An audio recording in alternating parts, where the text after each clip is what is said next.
Welcome to my channel. Tonight we are standing inside a moment that should not exist. A moment so unlikely, so quietly explosive, that if you blinked and missed it, you would spend the rest of your life wondering why Europe looks the way it does. Picture a riverbank in northern Francia. The year is 911. The air is cold and damp, the way only autumn rivers know how to be. And two men who have absolutely no business trusting each other are about to shake hands and redraw the map of the Western world. One of them is a king, the other is a Viking, and you somehow are right here between them, close enough to smell the wet wool and the nervous sweat and whatever passes for diplomatic cologne in the 10th century.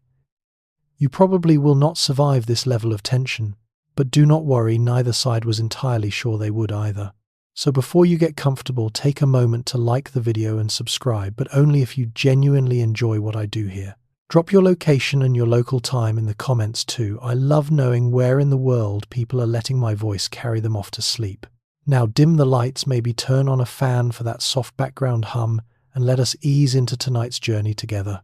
The place is called Saint-Clair-sur-Epte. It is not a glamorous name. It does not thunder off the tongue the way that Viking sagas tend to demand. It is a small, quiet settlement sitting on the edge of the Epte River, which forms a natural border between the lands still loosely held by the Frankish crown and the territories that, frankly, nobody can hold anymore, because a very large Norse warlord keeps taking them. That warlord is Rollo, and tonight Rollo is here. He arrives the way powerful men who have already won tend to arrive, without excessive ceremony, but with the unmistakable weight of someone who knows the other side needs this meeting more than he does. He is, by most accounts, enormous. We are talking about a man whose physical size becomes almost mythological even within his own lifetime. Chronicles of the period describe him as so tall and heavy that no horse could carry him comfortably, which is either a remarkable testament to his stature or a very early example of a publicist earning their fee. Either way, when Rollo walks toward you, you feel it before you see it. Across the riverbank stands Charles. History will call him Charles the Simple, which sounds like an insult but actually refers to his straightforwardness rather than his intelligence, though historians still argue whether that distinction ever really comforted him at dinner parties. Charles is the king of West Francia, which in 911 is a title that comes with a crown, a legacy, and approximately zero functional power over the northwestern coastline of his own kingdom. The Vikings have seen to that. Rollo specifically has seen to that. For decades, Norse raiders have been using the rivers of Francia the way you use a highway efficiently, repeatedly, and with very little concern for the people living alongside them. The Seine, the Loire, the Somme, these waterways become corridors of fire and movement, and the Frankish nobility, fractured and exhausted from their own internal power struggles, cannot plug the gaps fast enough. Paris itself has been besieged. Not raided, not threatened, besieged, properly, lengthily, expensively besieged, by Rollo's own people sailing their longships right up to the city walls, while the citizens inside wondered what exactly their king was going to do about it. What Charles has eventually decided to do about it is this: give Rollo what he already partially has. Grant him the land, make him a duke, wrap the whole arrangement in Christian ceremony and feudal obligation, and hope with every fibre of royal dignity still available that a Viking warlord who has spent his life taking things by force will now feel moved to defend them instead. It is, depending on your perspective, either an act of political genius or the most elaborate surrender in European history. Historians still argue passionately about which one it is, and both camps make a genuinely compelling case. What makes this moment so electric? What makes you lean slightly forward, even now, even warm in your bed centuries later, is that it works. Whatever Charles's true motivation, whatever Rollo's private calculations were in that damp riverside air, the agreement they reach at Saint-Clair-sur-Epte does not collapse. It does not dissolve into renewed raiding the moment the ink dries, the way so many similar agreements had before it. It holds. It grows. It becomes Normandy, a word that comes directly from the Norse Northmen. The men from the north and Normandy will go on to change England, to change the Mediterranean, to change the genetic and cultural architecture of the Western world in ways that neither man standing on that riverbank could have imagined. even on their most ambitious days. The terms are significant and deliberately humiliating in their elegance. Charles grants Rollo a substantial tract of land in the northwest, centered around the old Roman city of Rouen. In return, Rollo agrees to be baptized as a Christian to swear fealty to Charles as his overlord, and to defend the region against any future Viking incursions, which is a little bit like hiring the wolf to guard the henhouse, and everyone in the room knows it. Rollo also agrees to take Gisela, Charles's daughter, as his Frankish wife, cementing the alliance in the oldest diplomatic language available. But here is the thing about Rollo that you need to understand from the very beginning, from this very first breath of his story. He is not a man who accepts anything completely. Not a religion, not an identity, not a set of terms drafted by someone else. He takes what is offered, he bends it to the shape of his own will, and he builds something that belongs entirely to him. The treaty at Saint-Clair-sur-Epte is the foundation, but the man himself is the architecture. And to understand how a Norse exile standing on a cold riverbank became the grandfather of kings and the ancestor of a world, you need to go back, much further back, to the fjords, to the cold, to the beginning of the largest, strangest, most consequential second act in Viking history. The ceremony is supposed to be dignified. That is the entire point.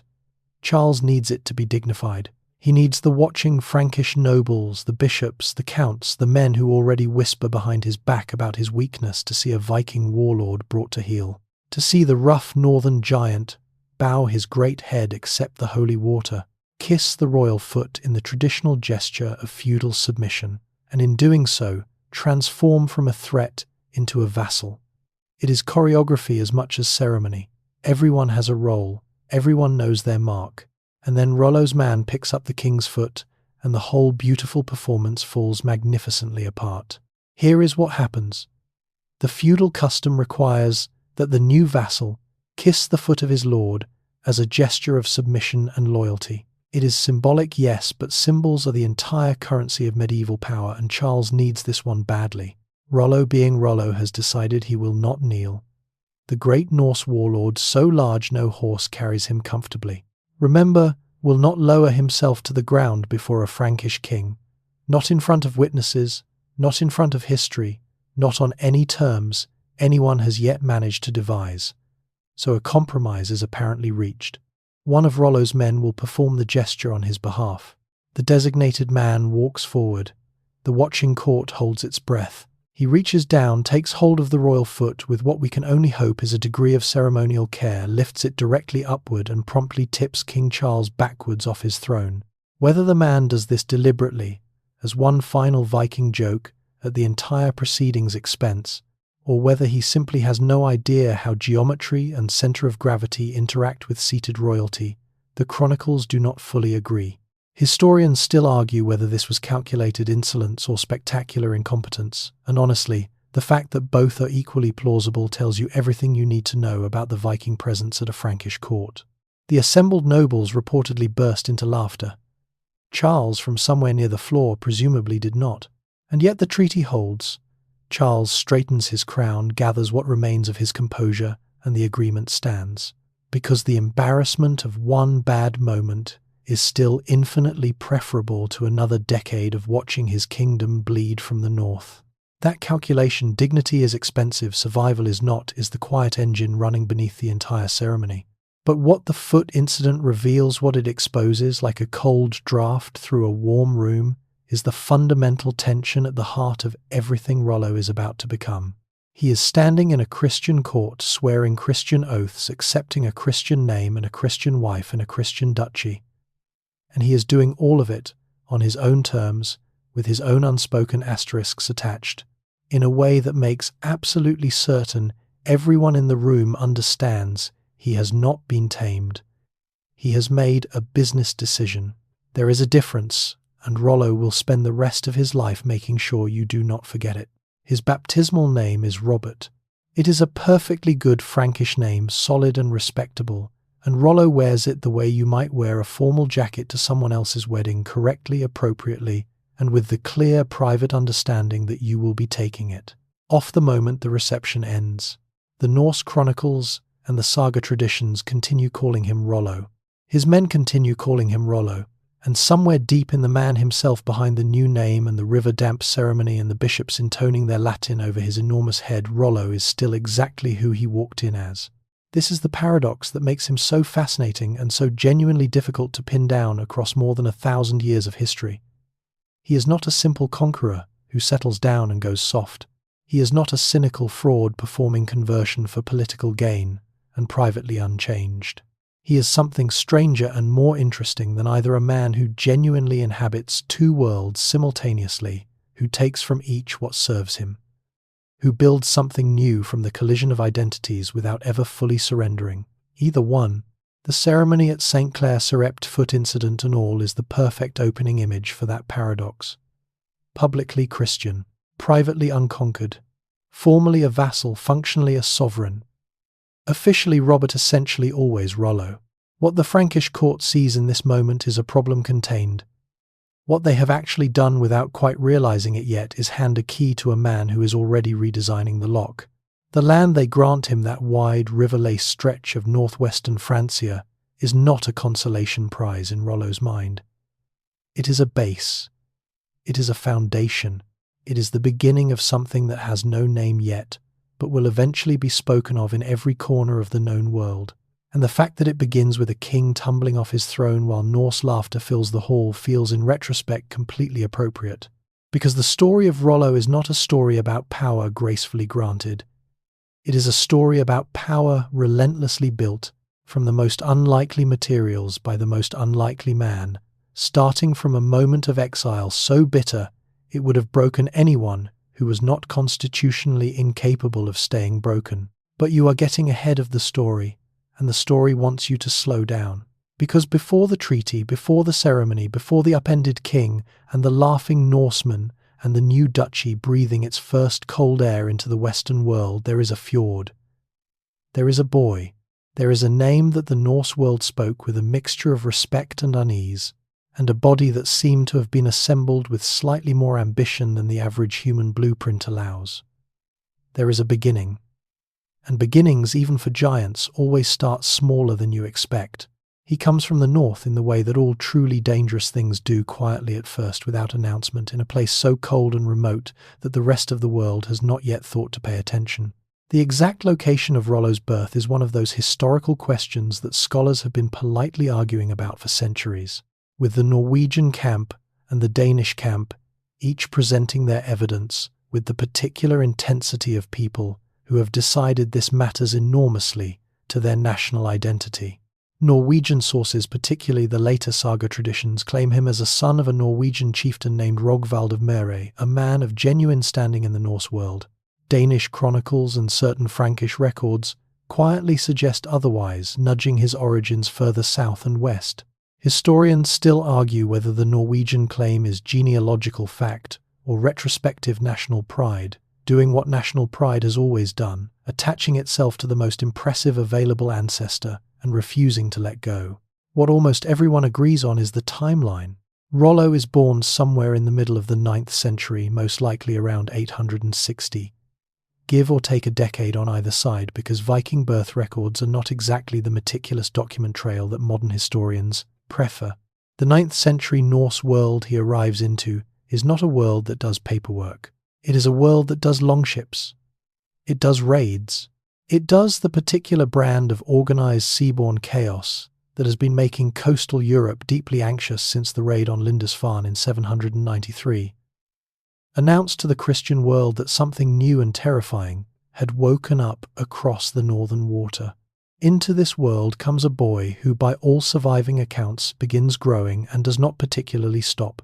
The physical descriptions of Rollo that filter through the Norse sagas and into the Frankish chronicles are consistent in one remarkable detail. The man is simply too large for the standard equipment. The saga name given to him, Gungu Hrolf, translates roughly as Rollo the Walker, and the explanation attached to it is exactly what you are already suspecting. He walks because no horse can carry him. Now you should treat this detail with the gentle skepticism it deserves, because Viking sagas have a well-documented enthusiasm for superhuman physical detail, and a hero who can wear out war horses is a much better story than a hero who is merely quite tall. But the detail is consistent enough, across enough independent sources that most historians accept there is at least a kernel of genuine physical extraordinariness at its center. He is big, genuinely, memorably, historically big. Big enough that 1,000 years later, when researchers examined what they believed to be his remains in the cathedral at Rouen, they found bone structure consistent with a man of considerable size, though the identification of those remains is itself, you guessed it, a matter of ongoing scholarly debate. His father, Rogvald of Møre, is a significant figure in the Norwegian political landscape of the late 9th century. A jarl, a lord, a man with genuine influence in the world of Harald Fairhair, the ambitious Norse king who is in the process of doing something that has never quite been done before in Scandinavian history. Harald is unifying Norway, not through gentle persuasion and shared vision, but through the time-honored method of defeating everyone who disagrees with him until disagreement becomes statistically inadvisable. It is a remarkable political project, and it reshapes the Norse world entirely. And Rollo grows up inside it, watching, absorbing, learning the grammar of power from a front-row seat in a family connected to the man rewriting the rules. Here is the quirky detail that tends to get lost between the bigger dramatic moments. Some saga sources suggest that young Rollo shows an early and specific talent for the interpretation of dreams. In Norse culture, this is not a trivial skill. Dreams are considered genuine communications, from the divine windows into fate messages, requiring careful reading by someone with the right sensibility. A young warrior who can read dreams is a young warrior who understands something about narrative, about meaning, about the shape of events before they fully arrive. Whether this is historically accurate, or whether the saga writers are retroactively decorating their hero with suitably mystical qualities, it is a detail that sits interestingly against everything Rollo later becomes. Because the man who eventually builds Normandy from nothing is above all else a man who understands how stories work, how power is performed, how the right gesture at the right moment writes itself into memory for 1,000 years. He grows up learning what every Norse boy of his class learns: the water, the weapons, the ships that are somehow simultaneously the most practical and most beautiful objects his culture produces.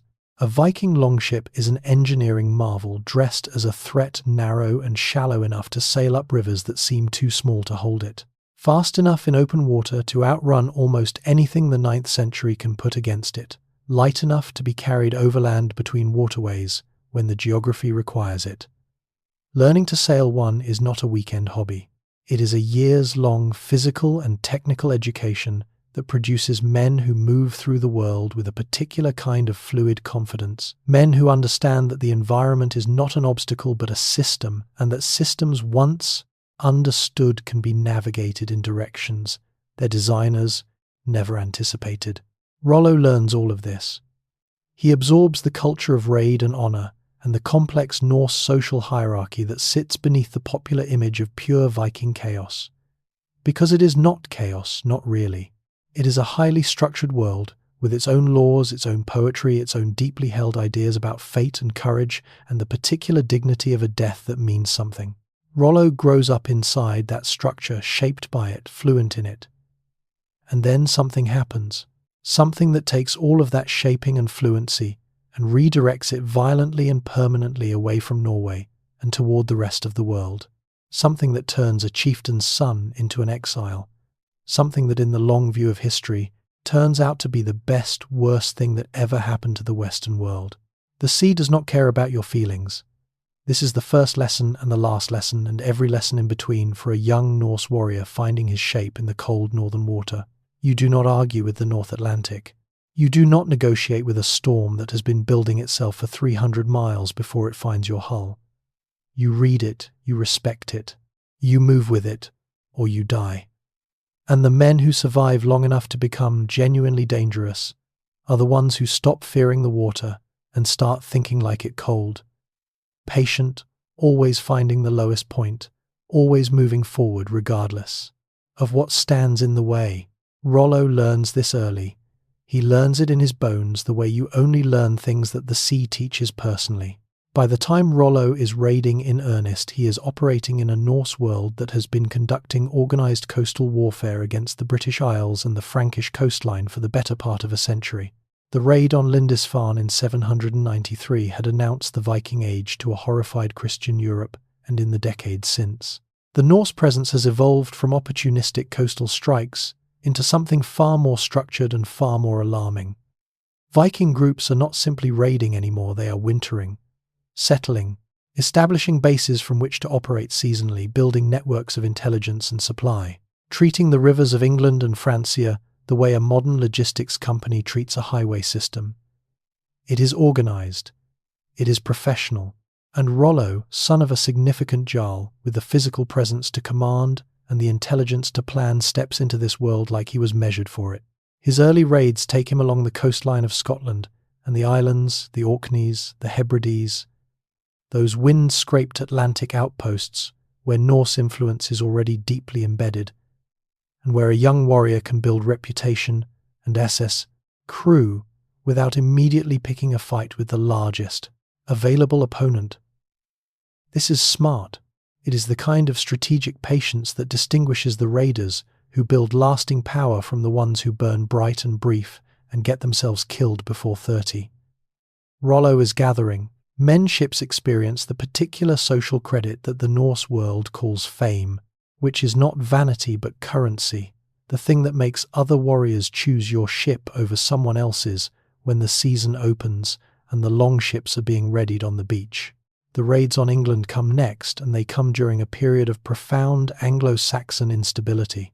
The great Viking armies, the ones the Anglo-Saxon chronicles call the Great Heathen Army, have already spent decades carving through the English kingdoms, and while Alfred of Wessex has pushed back with enough force to establish a grudging territorial boundary, the north and east of England remain deeply Norse in character and deeply volatile in politics. Rollo operates in this environment with the comfortable familiarity of someone who understands the landscape, not just the physical geography but the human one, who controls what, where the gaps are, where a fast-moving force can strike and withdraw before a coherent response arrives. He is reading the system the way the sea taught him to read everything. Here is the quirky detail that most people miss entirely when they picture Viking raids. The long ships that make all of this possible have a draft, the depth of hull below the waterline, of as little as 0.5 meter in some designs. 0.5 meter. You could wade in water deeper than that without getting your belt wet. From the bank, like it could not possibly hold a warship, and arrive at an inland town that has spent its entire existence feeling safely distant from the coast. Riverbed as it pulls in. There is no radar. There is no Coast Guard radio. There is just the sudden, appalling realization that the sea has followed you home. Rollo understands this advantage intimately and uses it with a consistency that makes him increasingly famous and increasingly feared along both the English and Frankish coastlines. Francia is where it gets serious. The Frankish rivers are wider, deeper, more navigable than much of England's northern coast, and the political situation in the Carolingian Empire during the latter 9th century is, to put it diplomatically, an absolute disaster. The descendants of Charlemagne have been dividing and subdividing his empire with the enthusiasm of people who have not yet grasped that you cannot cut something in half repeatedly and expect it to remain structurally sound. The result is a patchwork of competing authorities, exhausted local defences, and noble families more concerned with their neighbours' land than with the Norse ships appearing on the horizon. For Rollo, Francia is not just a raiding ground. He moves his operations southward with the deliberate progression of someone following the evidence, where the defences are weakest, where the rivers run deepest, where the wealth is concentrated and the political will to defend it is most fractured. These are Rollo's coordinates. He is not wandering. He is not simply following appetite.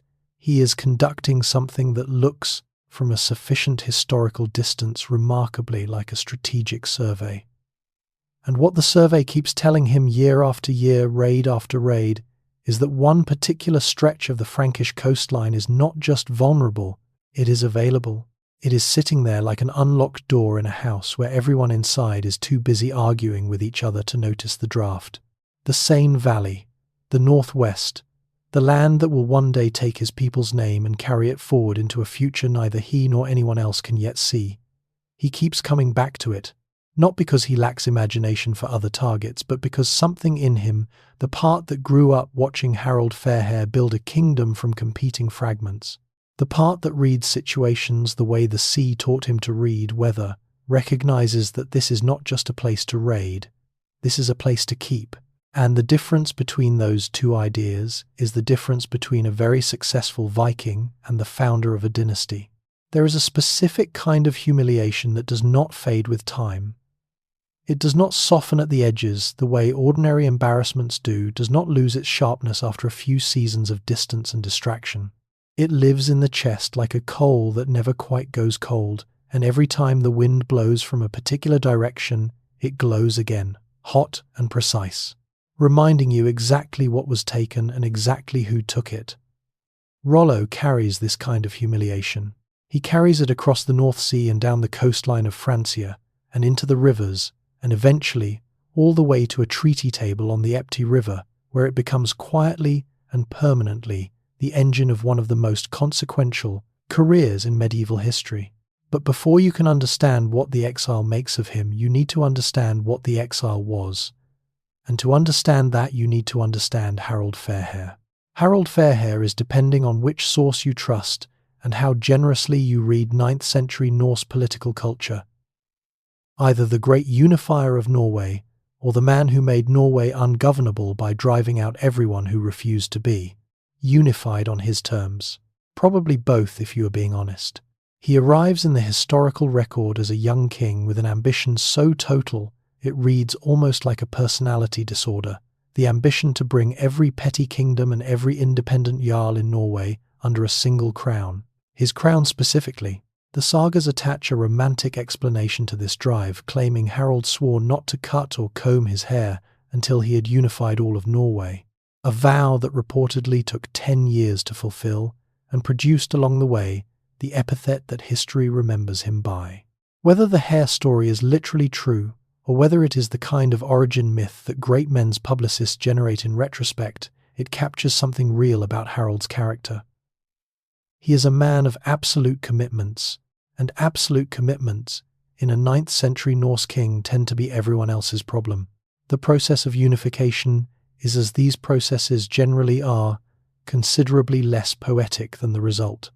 Harold fights, he defeats, he absorbs or destroys the competing power structures that have organized Norse society for generations, replacing independent jarls with his own appointed administrators, demanding tribute and loyalty from families that have never before acknowledged a single, overarching authority. For many Norse aristocrats, this is simply intolerable, and they leave for Iceland, for the Orkney Islands, for the Faroe Islands, for anywhere that Harold's reach does not extend. This is, historians note, one of the primary drivers of Norse expansion during this period. Harold Fairhair does not just unify Norway, he pressurizes it, and the pressure finds its exits, and those exits lead directly to the settlement of the North Atlantic and the intensification of raiding along the European coastline. Rollo is one of these pressure exits. The precise circumstances of his banishment are inevitably a matter of scholarly disagreement.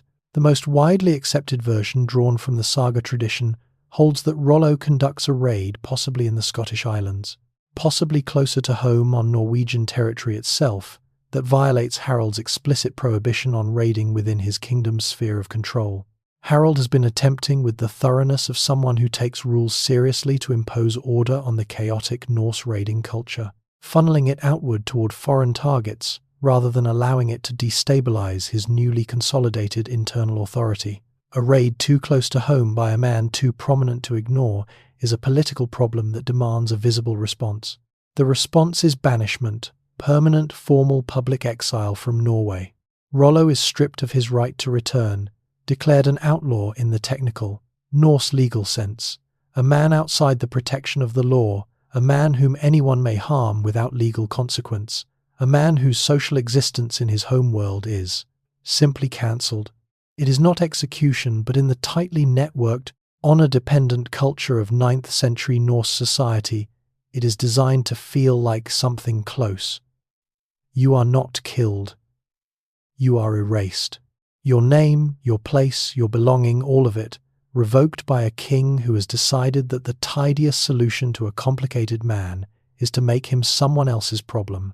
Here is the quietly extraordinary detail that most retellings of this moment skip past.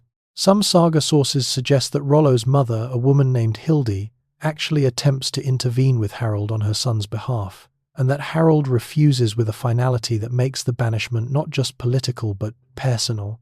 Whether this exchange actually happens, or whether it is the saga tradition doing what it loves to do, adding human texture to the moments between the documented facts, it places a mother's voice at the edge of the story briefly and unsuccessfully pushing against the machinery of royal power. It changes nothing. But it adds something to the image of Rollo walking away from Norway that feels true even if it is not provably factual. He is not just a warrior losing a political argument. He is a son leaving a home that has been closed behind him. He takes his ships. He takes his men, the ones loyal enough or rootless enough or ambitious enough to follow a banished Jarl into an uncertain future. He takes the skills and the strategies and the hardened, sea-formed intelligence that nearly 4 decades of Norse life have built in him. And he takes the humiliation packed carefully in the chest alongside everything else, kept close and kept warm against the day when it might be converted into something useful. Because Rollo is not the kind of man who falls apart when the ground disappears beneath him. He is the kind of man who looks at the open water and starts calculating distances. The wind blows south. The longships lean into it. And somewhere ahead, beyond the horizon and the cold grey chop of the North Sea, a kingdom is slowly coming apart at its seams and does not yet know that the solution to its problem and the problem itself are sailing toward it on the same tide. The Seine is a beautiful river. It moves through the Frankish landscape with a kind of unhurried elegance, wide and deliberate, lined with willow and alder, reflecting the grey northern sky in long silver panels that painters will spend centuries trying to capture, accurately and mostly failing. It winds through fertile valleys and past prosperous settlements, and through the heart of what was once the greatest Christian empire in the Western world, and in the late 9th century it is also increasingly a Viking highway. Rollo looks at the Seine the way a general looks at a map, not with the eye of someone admiring the scenery, but with the eye of someone calculating what the scenery can do for him. And what the Seine can do for him, he has decided, is considerable. The raid that changes everything does not begin as the thing it becomes. It begins as an extension of the pattern Rollo has already established, moving his forces into the Frankish river system, striking at settlements along the banks, withdrawing before a coherent military response can be assembled, returning the following season to find the defense is no more organized than before. This is the rhythm of Viking raiding in Francia during this period, and it is a rhythm that the Frankish political system, with its fractured authority and its competing noble interests, has proven genuinely incapable of disrupting. Each local lord defends his own territory. Nobody coordinates. The Norse raiders are playing a connected, mobile game against an opponent that keeps insisting on playing a static, fragmented one, and the results are exactly as predictable as you would expect. But Rollo is not simply raiding anymore. He has not been simply raiding for some time. He is moving his people, not just warriors on seasonal campaign, but a genuine migration of Norse settlers, families, support structures, the kind of human infrastructure that does not pack up and sail home when the weather turns. He is occupying, wintering, putting down the kind of roots that are not decorative but structural, the roots of a man who has decided that a particular piece of ground belongs to him and is prepared to defend that decision against anyone who disagrees.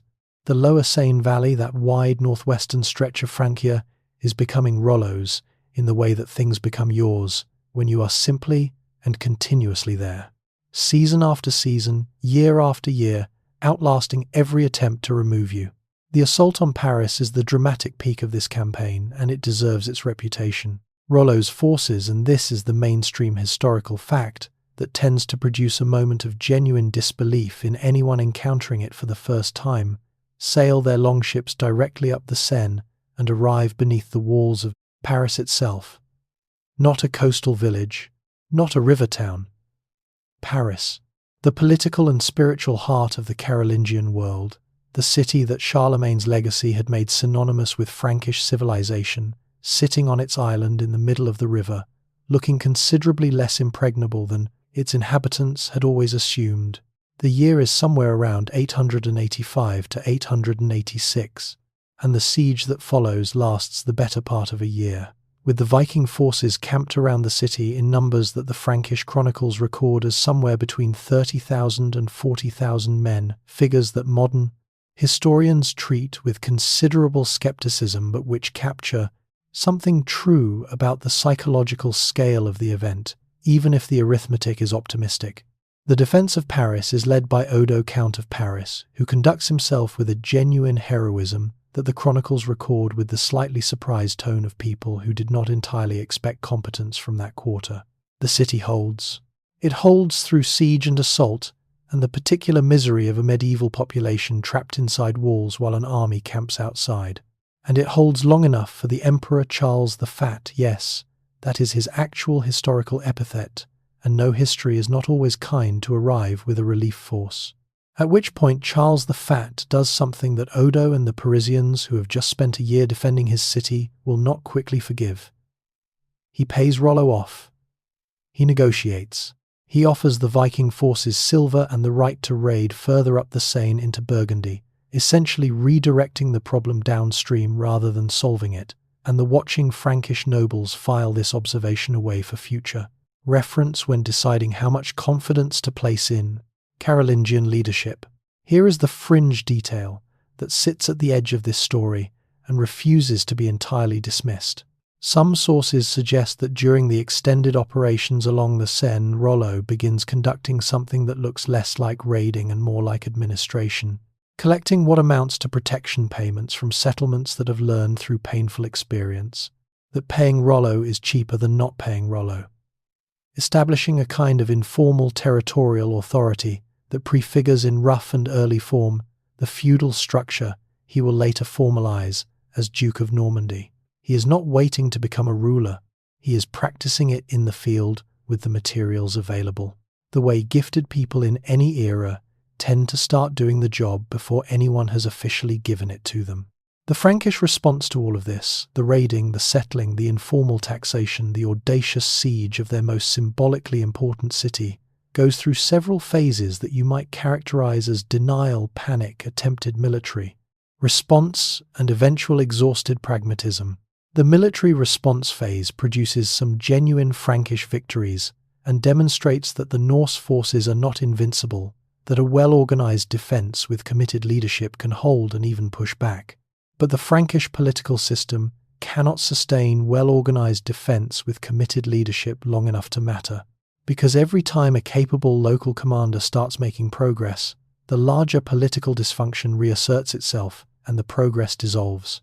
What remains after all the fighting and the burning and the silver paid and the seasons turned is a simple and unavoidable geographic fact.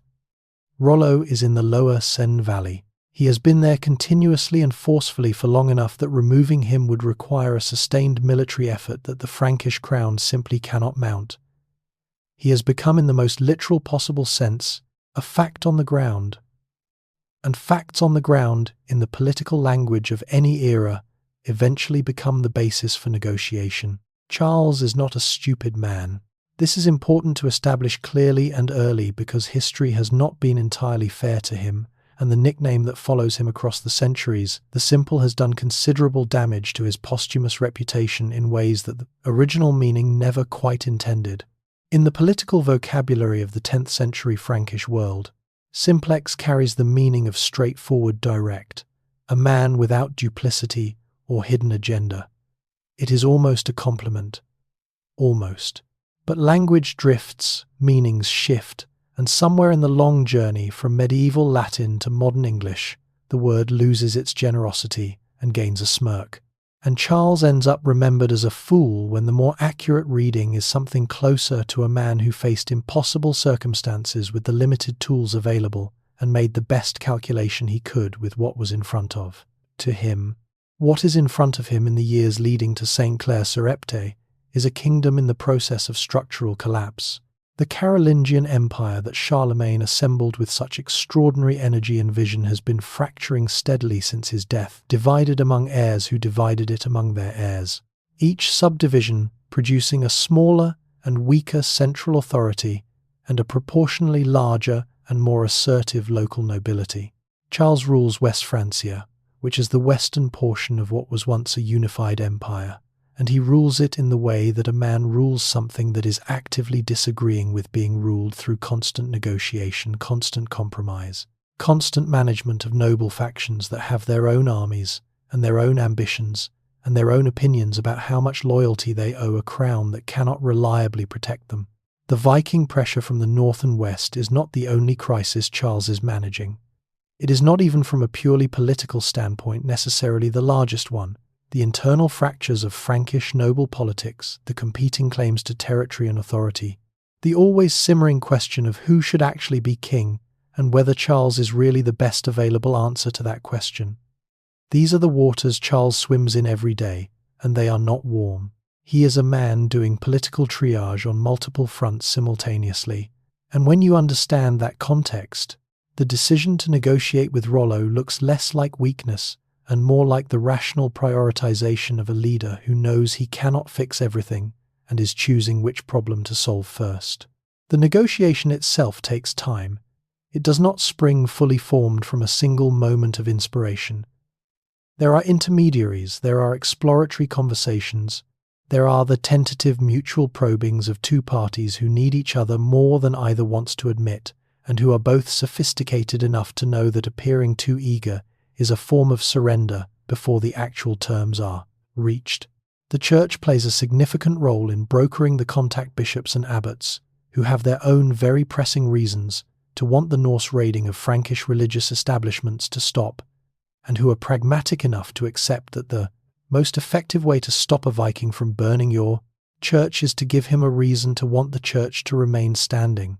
Property does remarkable things to a man's relationship with institutions he previously viewed purely as targets. Historians still argue about the precise sequence of events that brings both parties to the riverbank at St. Clair-sur-Epte, which side initiates what preliminary agreements are reached before the formal ceremony. How much of the final arrangement is improvised in the moment versus negotiated in advance through careful back-channel communication. What the sources agree on is the broad structure of what is offered and what is accepted, and that structure is genuinely remarkable in its ambition and its audacity on both sides. Charles offers Rollo the land, a substantial grant of territory in the lower Seine valley centered on Rouen, encompassing a stretch of northwestern Francia that has been effectively outside Frankish control for years anyway.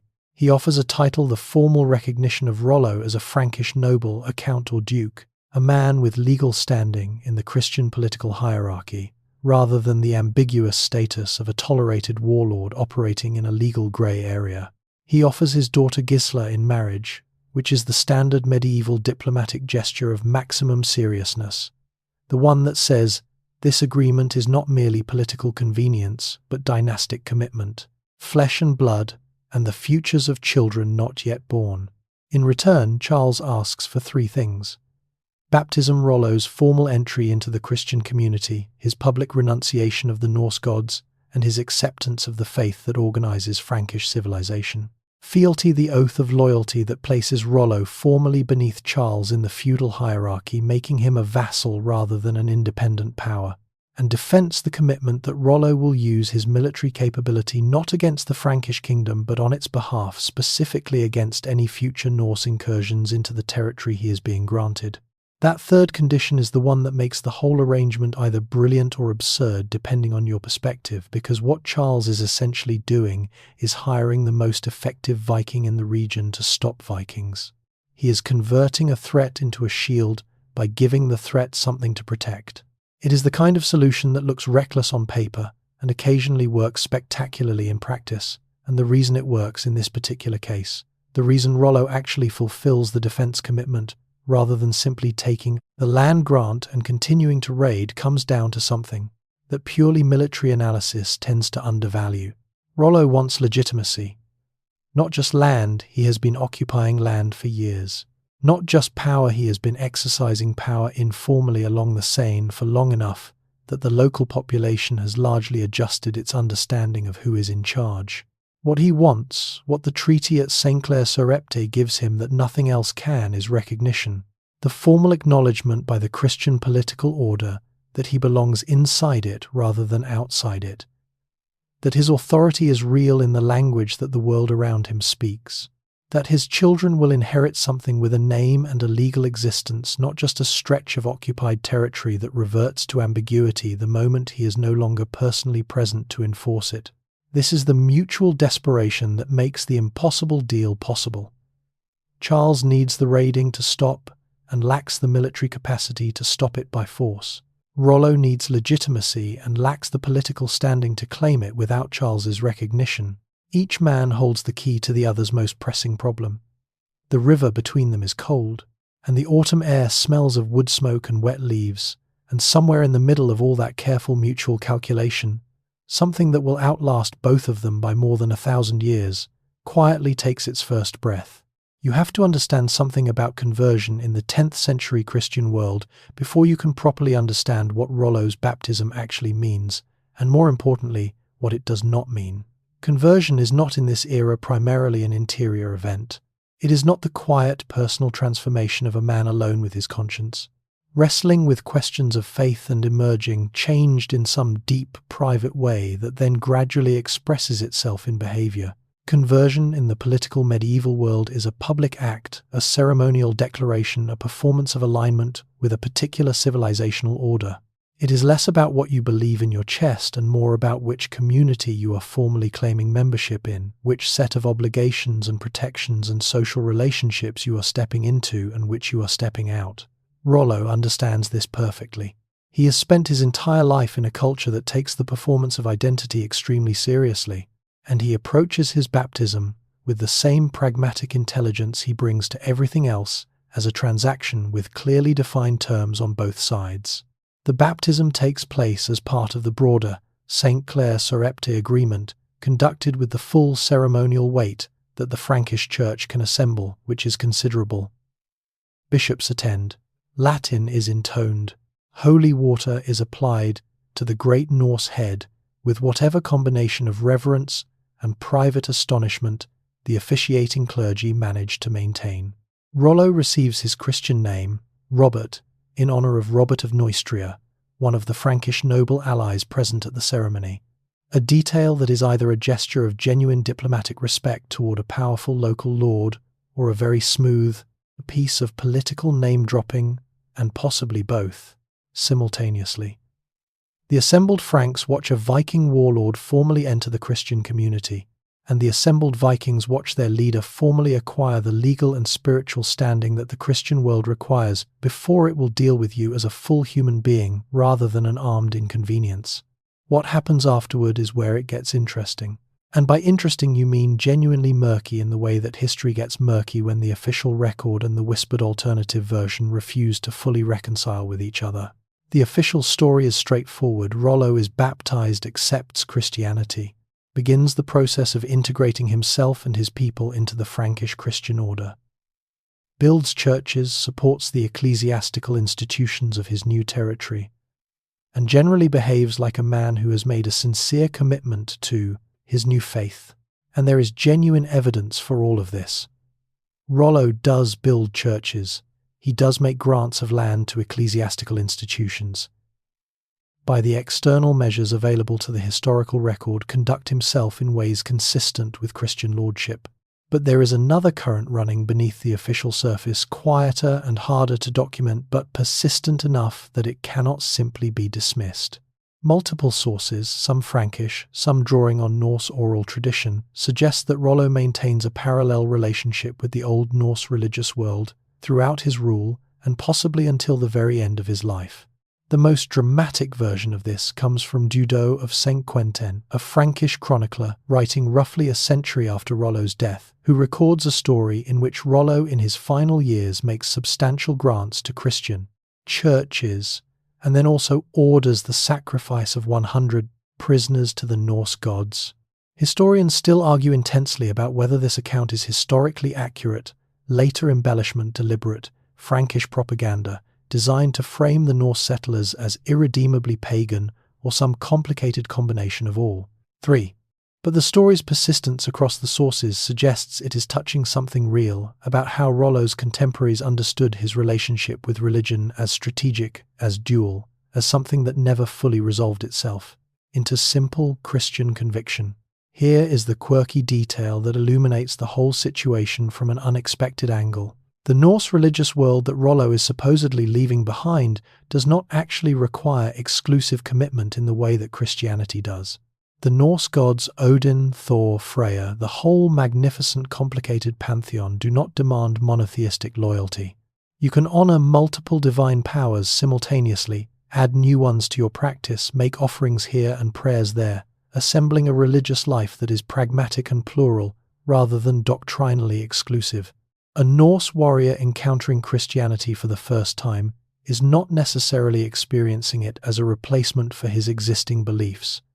He may well be experiencing it as an addition, a new and politically powerful divine entity, worth cultivating alongside the established ones. The Christian Church obviously does not see it this way. The Church requires exclusive commitment as a theological and institutional necessity. But what the Church requires, and what actually happens inside the minds of recently converted Norse lords, are not always the same thing, and the gap between them is where Rollo lives throughout his rule of Normandy. What is not in doubt is the practical effect of the conversion on Rollo's governance.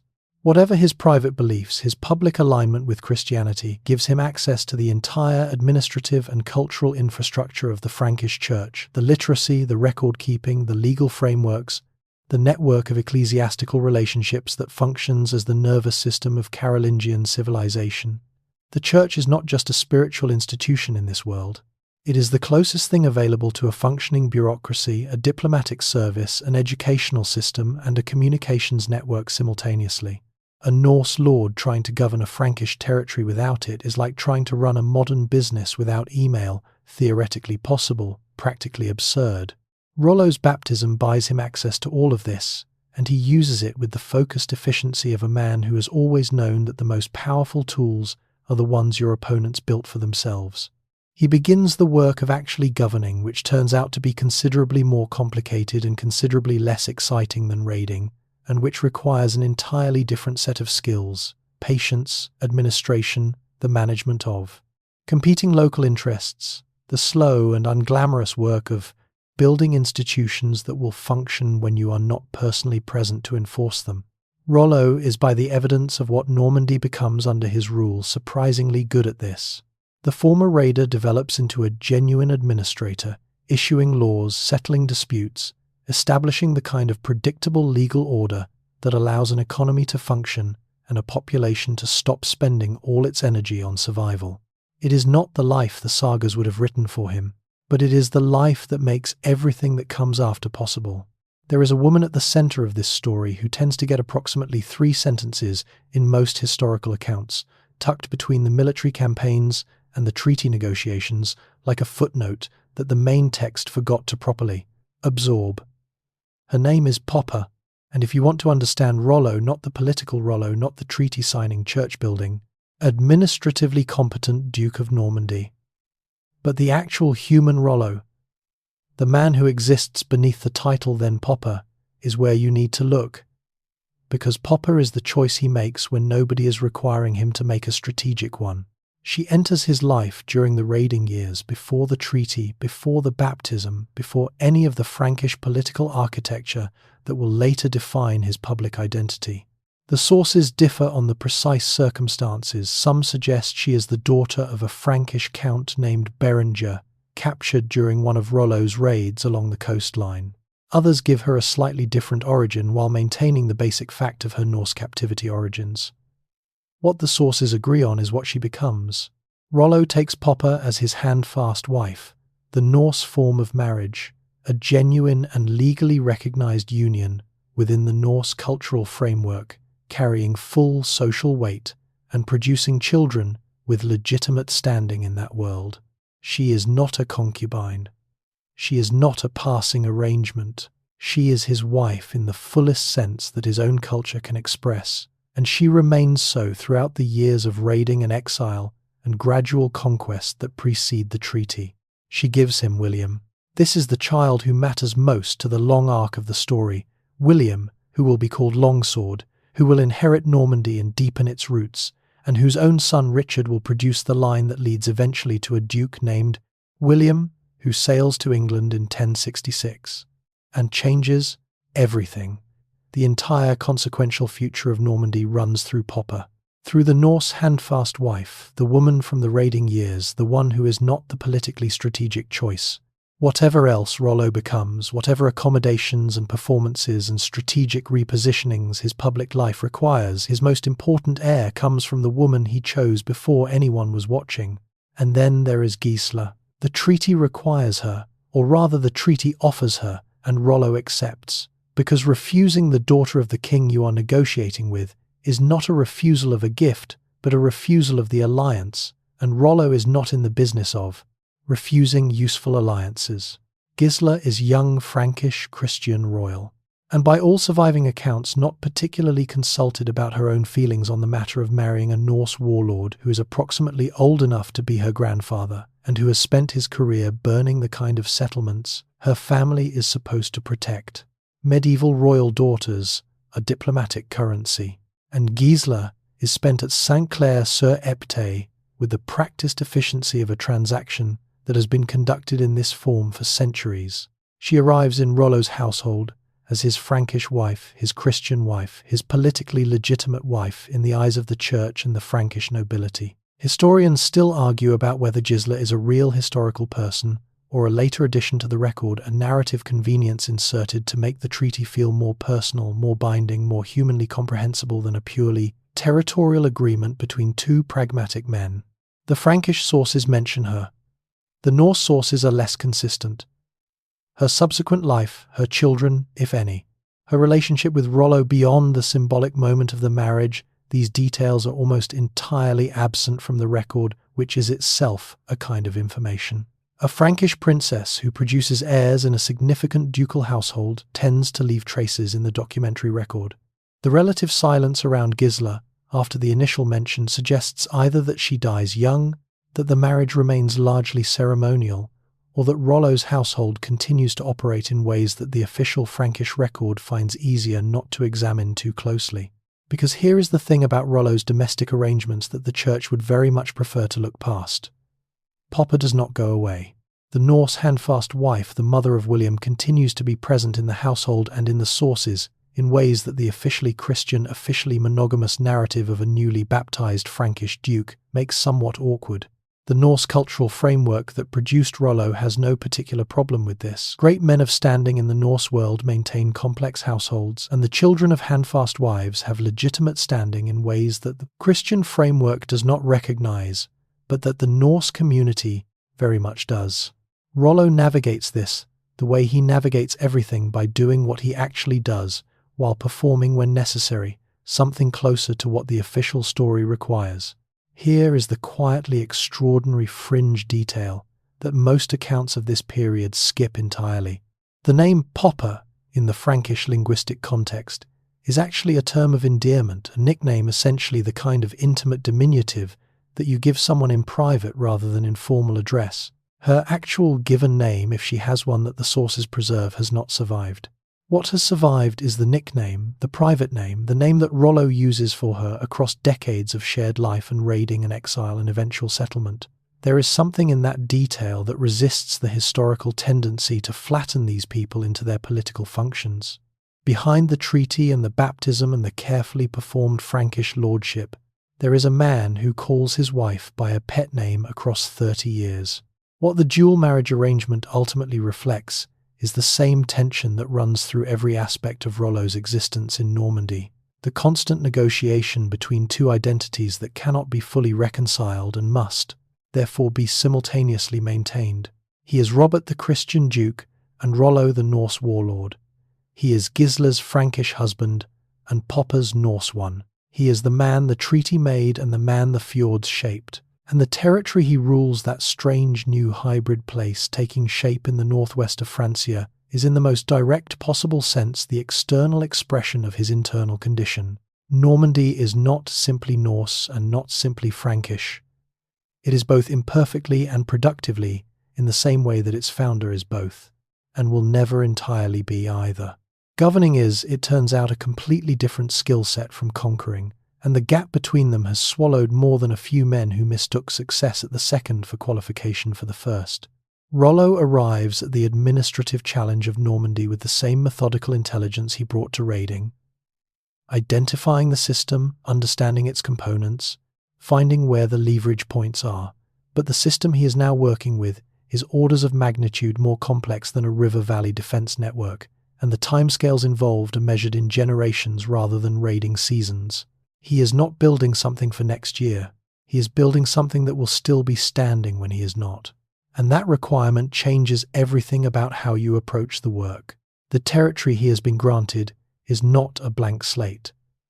This is the first and most important thing to understand about what Rollo inherits at St. Clair-sur-Epte. The land has people on it, Frankish people, Romano-Frankish people, people with their own legal traditions and religious institutions and economic arrangements and memories of how things were organized before the Norse raids disrupted everything. Some of these people have fled. Many have stayed because people tend to stay in the places where their families are buried and their fields are planted, even when the political arrangements overhead change dramatically. Rollo's task is not to build a society from scratch, but to govern one that already exists, that has its own shape and its own expectations, and that is watching its new Norse lord with a mixture of wary pragmatism and genuine uncertainty about what comes next. What comes next, it turns out, is law. Rollo moves quickly, or as quickly as the 9th and 10th century administrative machinery permits, to establish a legal framework for his territory that gives the existing population something they have been desperately missing during raiding years: predictability. The knowledge that disputes will be settled through a recognized process rather than through whoever happens to have the largest sword in the immediate vicinity. The chronicles that record Rollo's early rule of Normandy note with evident approval his commitment to what we might call property security, the protection of landholding, and the enforcement of boundaries in ways that allow the agricultural economy to function. One chronicle tells a story probably embellished but revealing in its intent, of Rollo hanging golden armbands from a tree in a public place and leaving them there for 3 years, unmolested, as a demonstration of the security his rule provides. Whether or not the armbands are literally real, the story captures something true about what Rollo's governance offers: a guarantee that what you own will remain yours, which is a guarantee that the raiding years conspicuously failed to provide. He adopts Frankish legal frameworks with a thoroughness that surprises people who expect a Norse warlord to impose his own cultural system on conquered territory. Instead, Rollo largely works within the existing Frankish legal tradition, learning its structures and using them, adapting them where necessary to accommodate the Norse settlers who are arriving in his territory and need a legal home as much as a physical one. This is not cultural capitulation, it is administrative intelligence. The Frankish legal system is already built, already understood by the population he is governing, already capable of handling the kinds of disputes that arise in a settled agricultural society. Reinventing it from Norse first principles would take generations and produce chaos in the interim.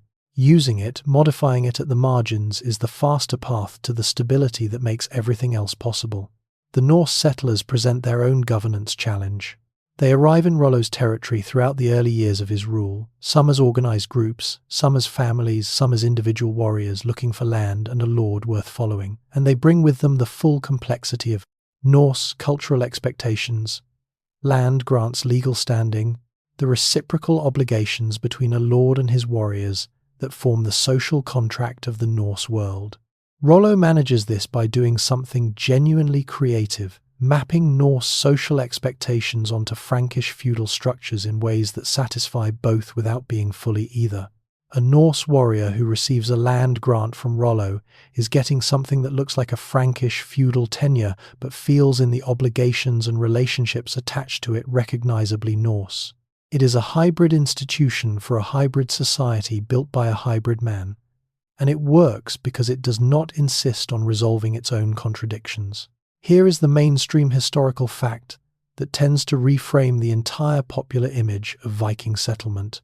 Within 2 to 3 generations of the St. Clair-Sorepty Treaty, the Norse settlers in Normandy have largely abandoned the Norse language in favor of a local Romance dialect. What will eventually develop into Norman, French? The language shift is so complete and so rapid that by the time Rollo's grandson Richard I rules Normandy, Norse is essentially gone from everyday use in the territory, surviving only in place names and personal names and the specific vocabulary of seafaring. This is extraordinary. Languages do not usually disappear this quickly under settlement conditions. The settlers generally maintain their language for many generations, creating bilingual communities that shift slowly. The speed of the Norman language shift suggests something about the nature of Rollo's governance, a deliberate, top-down encouragement of Frankish cultural integration that goes well beyond what political necessity strictly requires. And yet the Norse identity does not disappear. It goes underground, or rather it goes selective, maintaining itself in the things that matter most to Norse culture, while releasing the surface markers that would create friction with the Frankish majority. The fighting culture, the maritime expertise, the particular approach to loyalty and lordship that produces warriors who follow their duke with a personal intensity that the more diffuse Frankish feudal relationship does not quite replicate. These things persist in Normandy across the generations, and they will express themselves with astonishing force when Rollo's descendants take their hybrid civilization to England and the Mediterranean and reshape both. What Rollo is building in those early decades of administrative effort and legal improvisation and careful cultural navigation is something that has no precise precedent. Not a Viking settlement, not a Frankish duchy, something new with its own emerging character, its own particular combination of Norse energy and Frankish structure, its own developing identity that is already, in its first generation, more than the sum of its parts. He is not simply ruling a piece of land. He is conducting an experiment in what happens when two civilizations collide without either one fully winning. And the result of that experiment will echo across the next 1,000 years of Western history, with a force that neither the man conducting it nor the territory absorbing it could possibly have anticipated. Normandy does not become Normandy overnight. It becomes Normandy the way that rivers carve canyons through the patient continuous application of force in a consistent direction over a time frame that makes the process invisible to anyone standing too close to it. You cannot watch a canyon being carved. You can only look at what exists after the water has done its work for long enough, and understand in retrospect that something extraordinary and irreversible has happened. Rollo is the water, and the canyon he carves in the northwestern corner of Francia is one of the most consequential geological features in the entire landscape of Western civilization. Even if most of the people living through its formation have no idea that what they are experiencing is the birth of something genuinely new, the territory itself begins to develop an identity during Rollo's rule in ways that go beyond simple political administration. A culture is not built by treaties and law codes alone. It is built in the daily texture of how people live, what they value, how they speak to each other, what stories they tell their children at night, what they consider beautiful and what they consider shameful, and what they reach for when they need to explain why the world is the way it is. Normandy, in its first generation, is a place where two answers to all of those questions exist simultaneously, Norse and Frankish, and where the process of negotiating between them daily practically, in the specific human interactions of a mixed settlement, produces something that is recognizably neither and increasingly its own thing. The architecture begins to change. This is one of those concrete, visible markers of cultural transformation that you can actually see in the historical record rather than inferring from behavioral patterns. The Norse settlers who arrive in Rollo's Normandy come from a building tradition that uses wood, the great halls of Scandinavia, the longhouses that organize Norse domestic and social life, structures built from timber with the grain of a forest culture that has never needed to think in stone. The Frankish building tradition they encounter is stone churches and defensive structures built in the Carolingian, Romanesque style, heavy and permanent, and making a very specific statement about the relationship between the people who build them and the ground they stand on. Under Rollo's rule, his Norse settlers begin building in stone. Not immediately, not uniformly, but progressively, and with increasing confidence, adopting the permanence of Frankish construction in a way that signals something important about how they are beginning to understand their relationship to this land. They are not camping here anymore. They are not occupying territory that they might sail away from when conditions change. They are putting foundations in the ground. The church building that Rollo sponsors is particularly significant in this regard. He makes substantial grants to religious institutions in Rouen and elsewhere in his territory. Land grants gifts the restoration of ecclesiastical properties that were damaged or disrupted during the raiding years. Some of this is straightforward political calculation, the expected behavior of a Christian lord seeking legitimacy within the Frankish religious order. But some of it goes beyond what political calculation strictly requires into the territory of genuine institutional investment. Rollo is not just performing Christianity for the benefit of watching Frankish nobles. He is building the church infrastructure of his territory because he understands that the church is the nervous system of the civilization he is attempting to construct, and that a duchy without functioning ecclesiastical institutions is a duchy without literacy, without record keeping, without the administrative capacity to function as anything more than a glorified military camp. Here is the quirky detail that tends to delight historians of this period and confuse everyone else.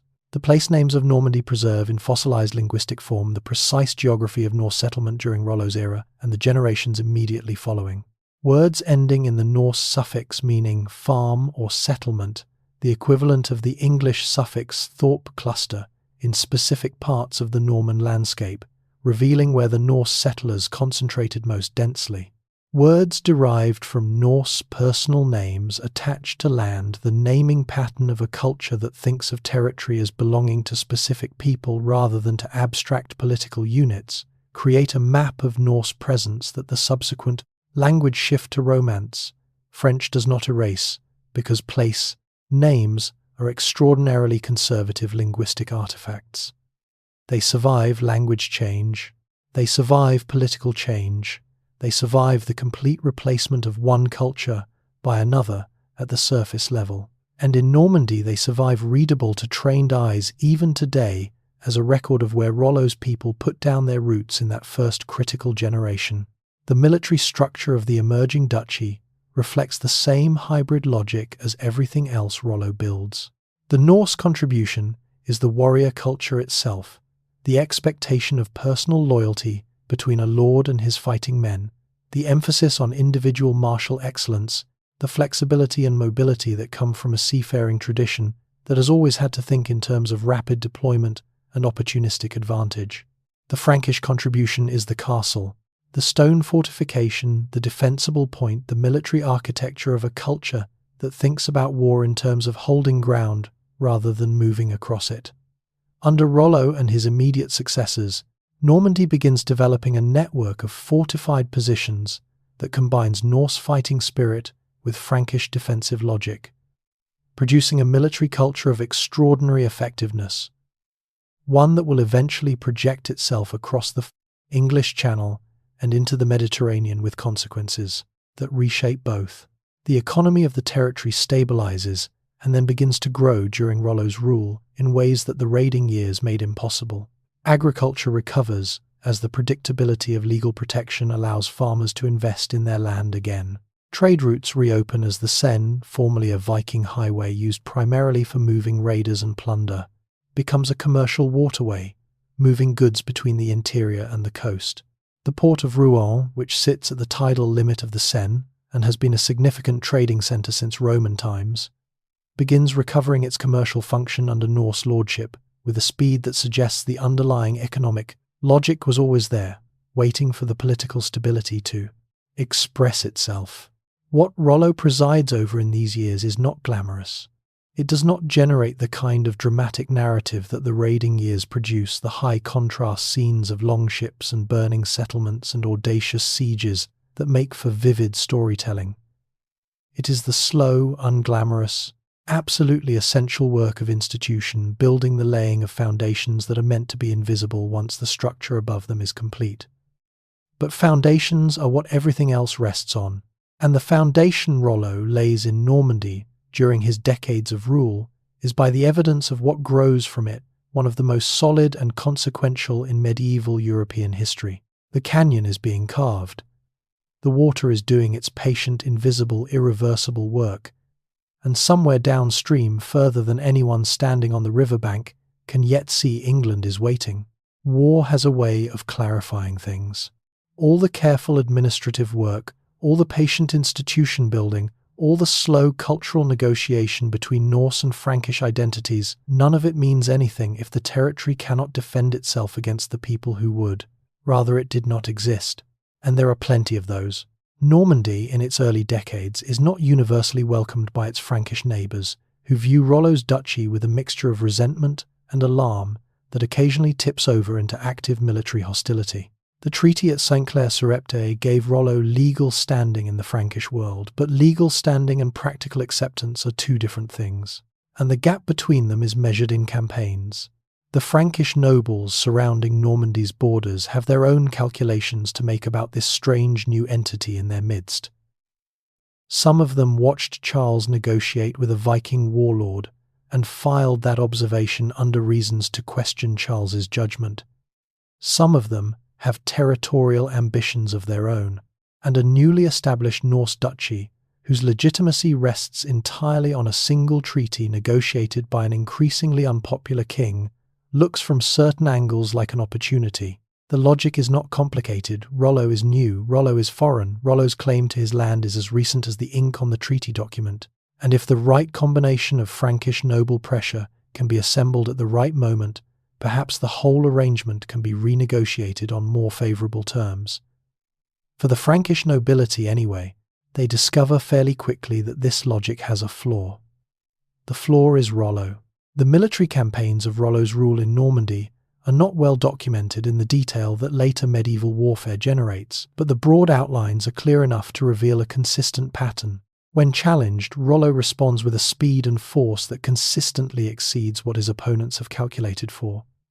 He has spent decades as a raider, which means he has spent decades thinking about military problems from the perspective of someone who is almost always operating at a disadvantage in terms of local knowledge and defensive infrastructure, and who therefore has to compensate through tempo and aggression and the willingness to make bold decisions faster than the opponent can formulate responses. These habits of mind do not leave him when he becomes a duke. They simply find new application in a defensive rather than offensive context. The Breton frontier presents one of the earliest and most persistent military challenges of Rollo's rule. Brittany, the Celtic peninsula to the southwest of Normandy, is governed by its own lords with their own ambitions and their own reasons to be uneasy about a powerful Norse duchy sitting on their northeastern border.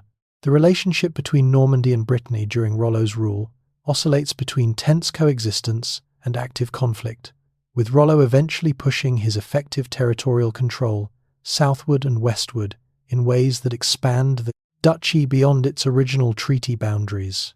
This expansion is significant. It demonstrates that Rollo understands the treaty at Saint-Clair-sur-Epte not as a ceiling on his ambition, but as a floor, a starting point from which further consolidation is not just possible, but necessary for long-term security.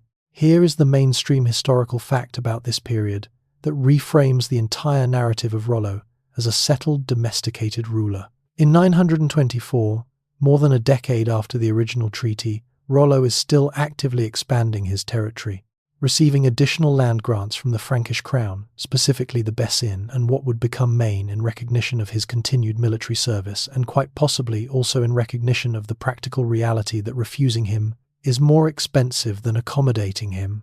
The duchy that exists at the end of Rollo's rule is significantly larger than what Saint-Clair-sur-Epte originally specified. He does not simply administer what he was given, he builds outward from it with the same restless territorial intelligence that brought him to the Seine in the first place. The defense commitment in the treaty, the promise to protect the territory against further Norse incursions, turns out to be one that Rollo actually fulfills, which surprises people who assumed it was purely performative. When other Norse groups attempt to raid the lower Seine Valley and the Norman coastline, they encounter Rollo's forces rather than the undefended Frankish settlements they were expecting, and the results are instructive. A territory defended by Vikings who have decided they own it and intend to keep it is a considerably less appealing target than a territory defended by Frankish nobles who are primarily concerned with their own survival. Rollo fights off his former compatriots with an efficiency that Charles could never have managed with his own forces, and in doing so proves that the core logic of the treaty converting a threat into a shield was not as naive as it looked on paper. Here is the fringe detail that adds a layer of dark complexity to these military campaigns. Some sources suggest that Rollo's treatment of opponents captured in these conflicts is considerably less merciful than his role as a Christian Frankish duke might suggest. The hanging of criminals that the chronicles approvingly record as evidence of his commitment to law and order apparently extends to military and political opponents in ways that blur the line between justice and ruthlessness. A man who learned the vocabulary of power in the Norse raiding world does not always translate cleanly into the more performatively chivalric violence of Frankish noble culture, and Rollo's military justice has an edge to it that his chroniclers occasionally find necessary to explain away, rather than simply report. Historians still argue about how to weigh the military Rollo against the administrative Rollo, whether the campaigns of expansion and defense represent a coherent strategic vision or a series of opportunistic responses to circumstances, whether the expansion beyond the original treaty boundaries reflects deliberate ambition or the natural momentum of a successful military culture looking for application. The honest answer is probably that it is both simultaneously, which is the honest answer to most questions about how medieval territorial power actually develops. Vision and opportunism are not opposites in this world. They are collaborators, each providing what the other cannot, together producing outcomes that neither pure calculation nor pure instinct could achieve alone. What the military history of Rollo's Normandy ultimately demonstrates is that the duchy is not a gift that survives on the goodwill of its original grantor. It is a living thing that defends itself, expands itself, and shapes itself through continuous engagement with a hostile environment. The treaty gave it permission to exist. The campaigns give it the muscle to keep existing. And the combination of those two things, legal legitimacy and military reality, produces something that no individual Frankish noble and no coalition of them proves capable of undoing. Normandy is here. It is defended. It is growing. And its founder, the giant from the north who was told he could never come home, has built himself a home that the whole Western world will eventually have to reckon with. Every powerful man casts a shadow, and the shape of that shadow changes as he ages. In youth it is the shadow of momentum, long and sharp and moving fast, the kind that makes people step aside before they have consciously decided to. In middle age it becomes the shadow of establishment, broader, heavier, the shadow of someone who has stopped moving quite so quickly because he no longer needs to, because the ground beneath him is finally solidly his. And in old age, if the man is honest and the world is paying attention, the shadow acquires a different quality entirely. Something uneven. Something that does not quite match the figure casting it. Something that raises quiet questions about what is actually standing there and whether it is still what it appears to be. Rollo's old age is shrouded in exactly this kind of uncertain light. The sources that tracked him so vividly through the raiding years and the treaty negotiations and the early decades of Norman governance grow thinner and more ambiguous as he ages, as if history is losing confidence in its own account of him at precisely the moment when his life becomes most internally complex. What we know with reasonable certainty is that he lives to be genuinely old by the standards of his era. Most estimates place his death somewhere in the range of 930 to 933, which would make him somewhere between 70 and 80 years old, an extraordinary lifespan for a man who spent decades doing the kind of physical work that Viking raiding requires. Most of his contemporaries are long dead. He has outlasted enemies and allies, and the king who granted him his duchy and Charles the Simple, the man across the table at St. Clair-sur-Epte, died in captivity in 929, a prisoner of his own nobles, a fate that Rollo, whatever his private feelings about the Frankish king, has conspicuously avoided. The stories that gather around Rollo's final years have a particular texture, darker, stranger, harder to reconcile with the image of the competent Christian administrator that the official record prefers. There is the Dudo of St. Quentin account, which we have already glanced at sideways, the suggestion of human sacrifice. 100 prisoners offered to the Norse gods, alongside substantial gifts to Christian churches, the two religious systems running in parallel, in what are apparently the last acts of a dying man, making simultaneous bets on both available afterlives. You can read this as the dramatic invention of a Frankish chronicler with an agenda, or as a genuine report of something that the official Christian narrative of Norman history finds embarrassing but cannot entirely suppress, or as both of those things operating together in the complicated way that medieval historical sources usually operate. What you cannot do is dismiss it entirely, because its persistence across multiple independent references suggests it is touching something that contemporaries recognized as real about Rollo, even if the specific details are embellished. The paranoia stories are harder to source, but equally persistent. Several accounts of Rollo's late rule describe a man growing increasingly suspicious of those around him, harsh in his judgments, severe in his punishments, prone to seeing disloyalty in the normal friction of governance in ways that a younger, more confident version of himself might have navigated with more equanimity. This is not an uncommon pattern in long-ruling powerful men, and it is not necessarily evidence of anything beyond the psychological effects of age and the accumulated weight of decades of managing threats from every direction. But it produces, in Rollo's case, a late-period reputation for cruelty that sits uneasily alongside the law and order image that the early chronicles so approvingly construct. Here is the quirky and genuinely unsettling fringe detail that surfaces in some accounts of Rollo's aging years. There are suggestions in certain sources that Rollo, in his final decline, experiences episodes of confusion or altered mental states that his attendants and chroniclers describe in terms consistent with what we might now recognize as dementia or the cognitive effects of a series of small strokes. A man who has lived as physically and mentally intensely as Rollo, decades of extreme physical activity, the chronic stress of command, the particular neurological demands of operating simultaneously in multiple cultural and linguistic frameworks, is perhaps a man whose brain has been doing extraordinary work for an extraordinarily long time, and extraordinary work eventually extracts its cost. Whether the strange late behaviors that the sources hint at represent deliberate reversion to paganism, the cognitive effects of age, or some combination of both, historians still argue about, with the inconclusive tentativeness that the evidence genuinely warrants. What is not in dispute is that Rollo steps back from active rule before his death, handing governance of Normandy to his son William Longsword while he is still alive. The timing and the exact circumstances of this transition are, like so much of Rollo's biography, imprecisely documented. But the fact of it is significant. Rollo makes a controlled succession, which is itself a remarkable achievement in a world where powerful men frequently hold on to authority until the moment of death and leave their successors to manage the chaos. The handover to William suggests that whatever his mental and physical state in his final years, some core of the administrative intelligence that built Normandy remains functional long enough to ensure that the building does not collapse when the builder steps away from it. William Longsword is in many ways the proof of everything Rollo has built. He is Norse enough to command the loyalty of the Norse settler community, Frankish enough to navigate the ecclesiastical and noble politics of the Carolingian world, and capable enough as a military commander to defend and extend what his father established.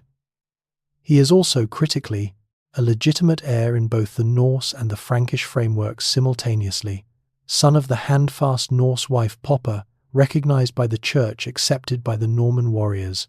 He embodies the hybrid identity that Normandy has been developing under Rollo's governance in a single human being who contains both traditions without being consumed by either. The shadow that Rollo casts in his final years is long and complicated and not entirely comfortable to stand in, but it falls across a duchy that is real, that is functioning, that is defended and administered, and economically viable and culturally coherent in ways that nothing in the Norse world has previously managed to produce on foreign soil. Whatever darkness gathers at the edges of his old age, whatever unresolved tensions surface in the stories of sacrifice and paranoia and fading mental clarity, the central fact of what he has accomplished remains stubbornly, magnificently intact. He came here with nothing but ships and nerve and a humiliation he refused to accept as final. He is leaving something that will still be standing 1,000 years later. That is the measure of the man, and it does not diminish in the uncertain light of his ending. Nobody agrees on when Rollo dies. This is not a minor scholarly quibble about rounding errors in the historical record. It is a genuine, substantive disagreement between sources that are each presenting their own version of events with the confident authority of people who were not actually there and are working from materials that were themselves assembled after the fact from oral traditions and documentary fragments and the particular editorial instincts of chroniclers who had their own agendas about how the story of Normandy's founder should be told. The dates proposed by various sources range across nearly a decade from around 928 to somewhere around 933, and the honest answer to the question of when exactly Rollo of Normandy died is that we do not know, and the sources that claim to know are, each claiming it with a confidence the underlying evidence does not quite support. This matters beyond the merely biographical because the uncertainty around Rollo's death date is a symptom of a deeper uncertainty about his final years, what he did, what he believed, what kind of man he was at the end. How much of the carefully constructed official narrative of the Christian Norman Duke reflects the reality of his last days, and how much of it is retrospective tidying by chroniclers who needed the founder of Normandy to be a proper Christian lord rather than a complicated, ambiguous, possibly still pagan Norse warlord who happened to have signed a treaty and accepted a baptismal name. The death of a significant medieval figure is supposed to be documented. It is supposed to be witnessed, recorded, processed through the appropriate ecclesiastical machinery of last rites and burial and memorial. The murkiness around Rollo's end suggests that something about it resisted that processing. The burial, at least, has a physical location. The Cathedral of Rouen, the great ecclesiastical heart of the Norman capital, contains what has traditionally been identified as Rollo's tomb, or rather contains a 19th century cenotaph that marks the spot associated with his remains. The actual medieval tomb having been damaged and disrupted over the centuries in ways that make the precise fate of the original burial uncertain. There is a skull, or at least there was a skull, examined by researchers in the 19th and 20th centuries, and identified by some as consistent with Rollo's legendary physical dimensions. The identification is disputed. The examination methodology is disputed. The chain of custody between Rollo's actual death and the bones examined by modern researchers is broken in ways that make confident attribution essentially impossible. Historians still argue about whether Rollo's physical remains exist in identifiable form anywhere in the world, or whether the most consequential Viking of the 10th century has dissolved entirely into the earth he conquered. There is a particular irony in this physical uncertainty for a man whose entire career was defined by the insistence on leaving permanent marks. Rollo spent his life building things, meant to last: the treaty, the duchy, the legal institutions, the ecclesiastical foundations, the military structures, the hybrid culture that would survive him by centuries. He was, in the most fundamental sense, a man obsessed with permanence, with converting the transient fact of military occupation into the durable reality of legitimate inheritance. And yet his own body, the enormous, legendary, horse-defeating body that was the original instrument of all that achievement, has left almost no traceable physical record. Here is the mainstream historical fact that tends to reframe the entire question of Rollo's religious identity at death. Christian burial in a cathedral is not a casual arrangement in the 10th century. It requires the formal involvement of the church, the administration of last rites, the confirmation of Christian faith at the moment of death, and the agreement of the ecclesiastical authorities to receive the deceased into consecrated ground. Rollo is buried in Rouen Cathedral. Whatever the ambiguities of his private beliefs throughout his rule, the dual religious hedging, the possible sacrifice stories, the Norse ritual undertones that the sources occasionally let slip, the official machinery of Christian death is applied to him at the end. He receives the sacraments. He is buried in the church. The church accepts him. This is either evidence that Rollo dies as a genuine Christian, or evidence that the institutional Church of Normandy has sufficient political reason to process his death through Christian ceremony, regardless of what he actually believed in his final hours, and that the two possibilities are not mutually exclusive is perhaps the most Rollo-appropriate conclusion available. The question of what Rollo might have said or thought or called out for in the final hours of consciousness is one that the historical record simply cannot answer and that the imagination finds almost irresistible. Did he die as Robert the Christian Duke at peace with the God whose name he had carried for 2 decades of public performance? Did something older surface in the confusion of dying, the gods of his childhood, the Norse cosmology that he absorbed before any Frankish bishop got anywhere near him, the deep grammar of a worldview that does not dissolve simply because a treaty requires its public renunciation? Did he, as Dudo's dramatic account suggests, attempt to cover all available bases simultaneously, commending himself to Christ and to Odin in whatever order seemed most prudent given the circumstances? We do not know. We cannot know. And the not knowing is itself a kind of truth about this man, that he resists final interpretation, that he will not be pinned down even at the moment of his own ending, that the ambiguity which characterized his entire life extends without resolution into the last available silence. What his death produces practically and immediately is the test of everything he built. A succession in medieval politics is always a vulnerability, the moment when the personal authority that held a structure together transfers to a new person who has not yet demonstrated the capacity to hold it. When enemies reassess their calculations and allies reconsider their commitments, and the whole carefully assembled edifice holds its breath to see whether it will stand without its original architect. William Longsword inherits Normandy from his father, and Normandy does not collapse. It does not fragment. It does not revert to the chaos of the raiding years, or dissolve back into the Frankish political disorder from which Rollo extracted it. It continues, it develops, it deepens its roots and extends its reach and moves generation by generation toward a destiny that Rollo's own life makes possible but does not live to witness. That continuity is the final verdict on what he built. Not the tomb in Rouen disputed and uncertain, not the chronicler's accounts agenda-laden and contradictory, not even the treaty at Saint-Clair-sur-Epte, remarkable as it is. The final verdict is Normandy itself, still there, still coherent, still moving forward under its own momentum when the man who started it is gone. That is what permanence actually looks like, not a building or a document or a burial. A living thing still growing after the gardener has put down his tools for the last time. William Longsword inherits a duchy and a dilemma, and they are, in a sense, the same thing. The duchy is real, territory institutions, military capacity, economic function, the whole accumulated achievement of his father's decades of patient building.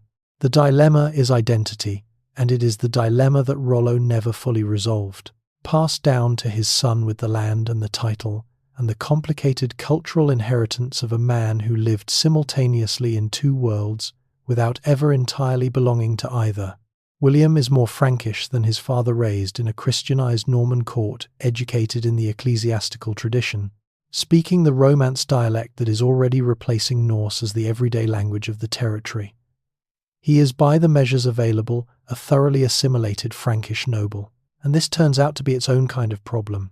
The Norse settler community that forms a significant portion of Normandy's population during William's rule is not universally enthusiastic about the direction of travel. There are Norse lords in the western parts of the duchy, in the Cotentin Peninsula particularly, that rugged Atlantic-facing territory where Norse settlement was densest and Frankish cultural influence thinnest, who look at William's Frankish manners and his Christian piety and his Romance language court and feel with some justification that the thing they signed up for when they followed Rollo across the North Sea is being gradually replaced by something they did not agree to. The tension between the Norse identity of the original settlers and the Frankish identity that Norman governance is steadily adopting becomes under William a genuine political fault line running through the duchy. William navigates this with more skill than his critics give him credit for. He maintains the military culture that connects him to his Norse inheritance, the personal warrior ethos, the direct lord-to-warrior loyalty relationships, the fighting effectiveness that makes Norman forces distinctively capable in ways that purely Frankish armies are not. He makes deliberate gestures toward the Norse community, learning enough of the language to communicate with the Western lords, acknowledging the cultural legitimacy of the settler tradition, even as his governance moves steadily toward Frankish institutional norms. He is doing in his own generation what his father did in his holding two identities simultaneously, satisfying neither camp completely, but maintaining the essential coherence of the hybrid project that Normandy represents. Here is the mainstream historical fact that most people learn in an entirely different context without realizing its connection to Rollo. William Longsword is assassinated in 942, murdered at a meeting with Arnulf of Flanders under circumstances that the sources describe with the particular careful vagueness of people who know exactly what happened and have strong political reasons not to say so directly. He is killed essentially because he has become powerful enough to be threatening to his Frankish neighbours, and because the hybrid duchy he governs is sufficiently established that removing him seems like the available method of destabilizing it.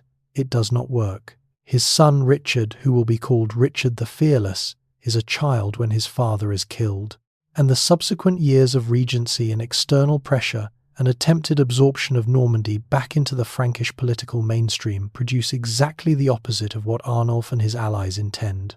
They produce a Norman identity that is toughened and clarified by the experience of threat that knows what it is and what it is defending, that emerges from the crisis of William's murder more coherent and more determined than it entered.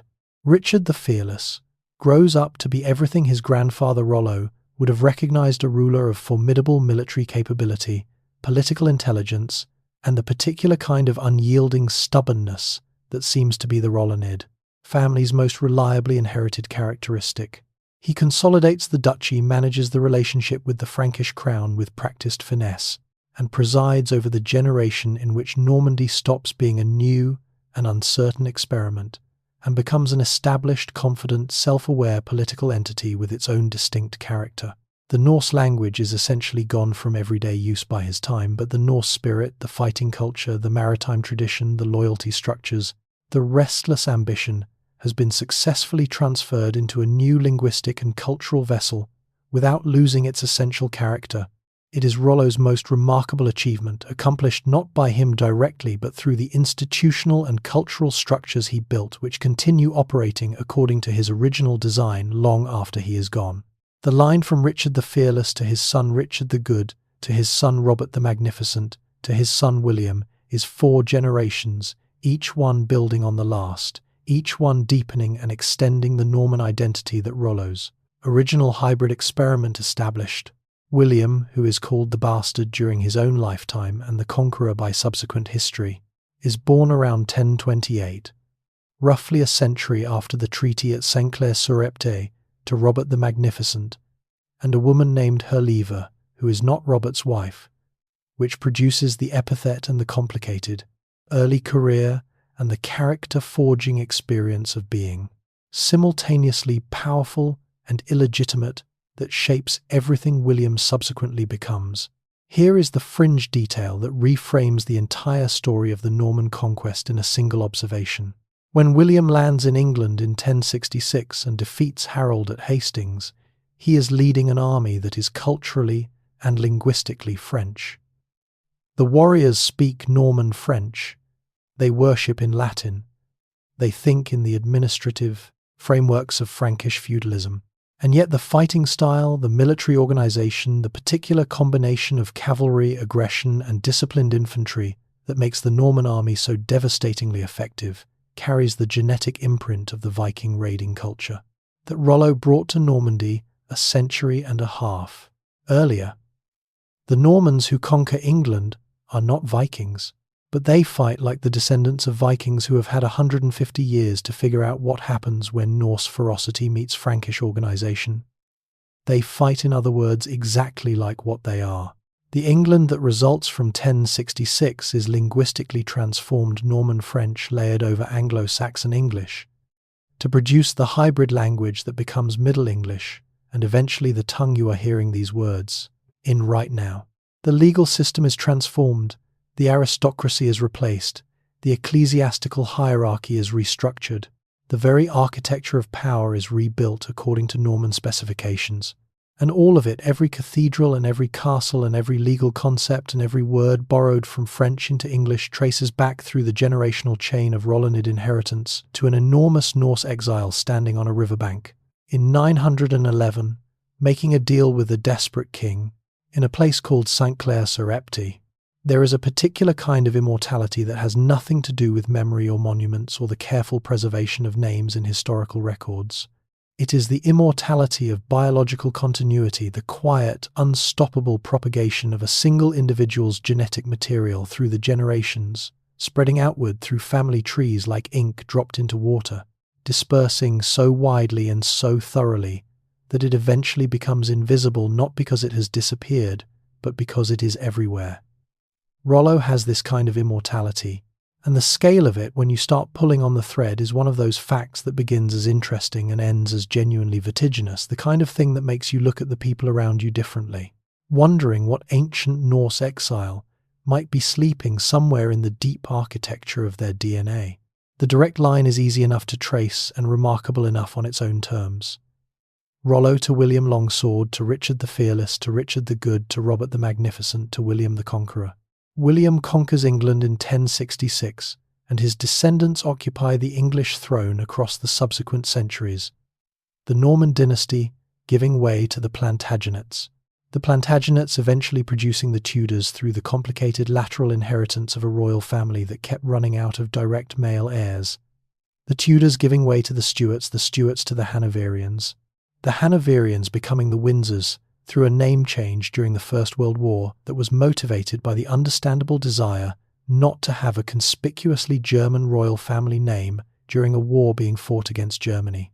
The current British royal family traces its descent from William the Conqueror. William the Conqueror was Rollo's great-great-great-grandson.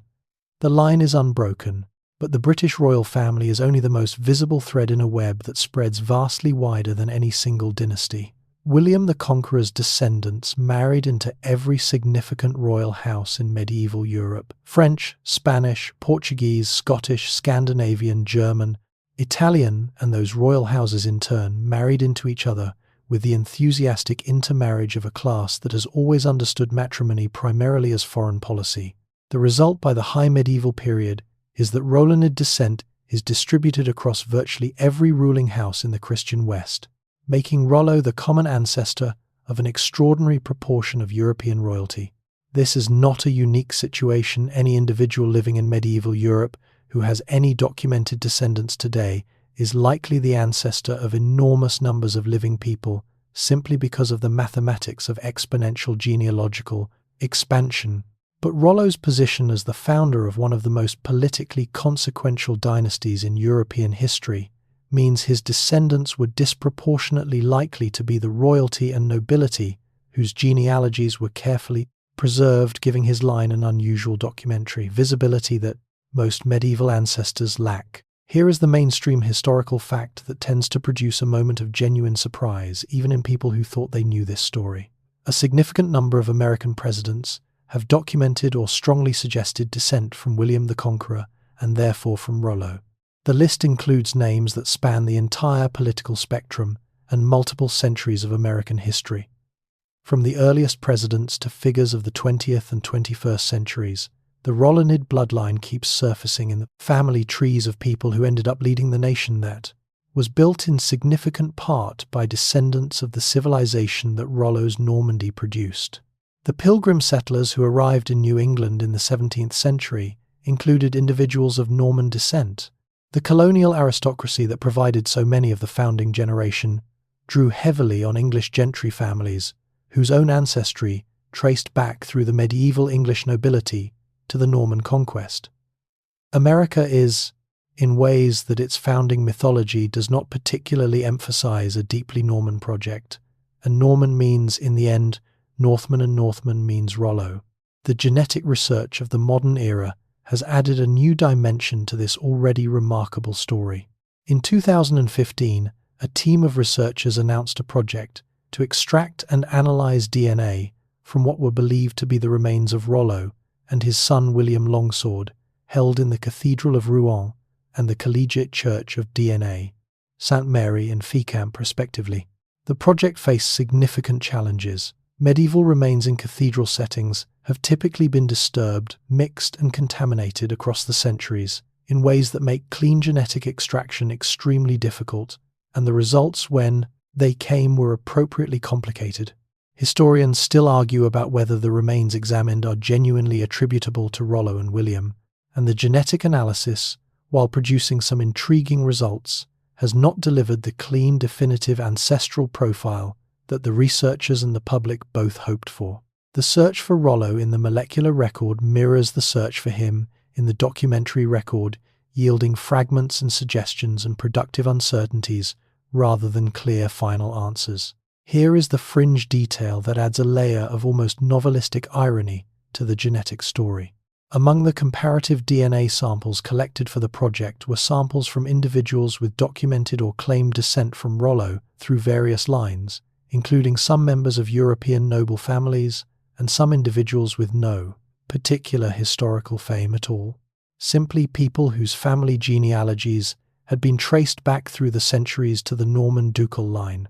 The project was in a very literal sense asking living people to participate in solving the mystery of their own most distant identifiable ancestor, and the answers it produced were appropriately given everything about this man inconclusive, which is perhaps exactly what Rollo would have wanted.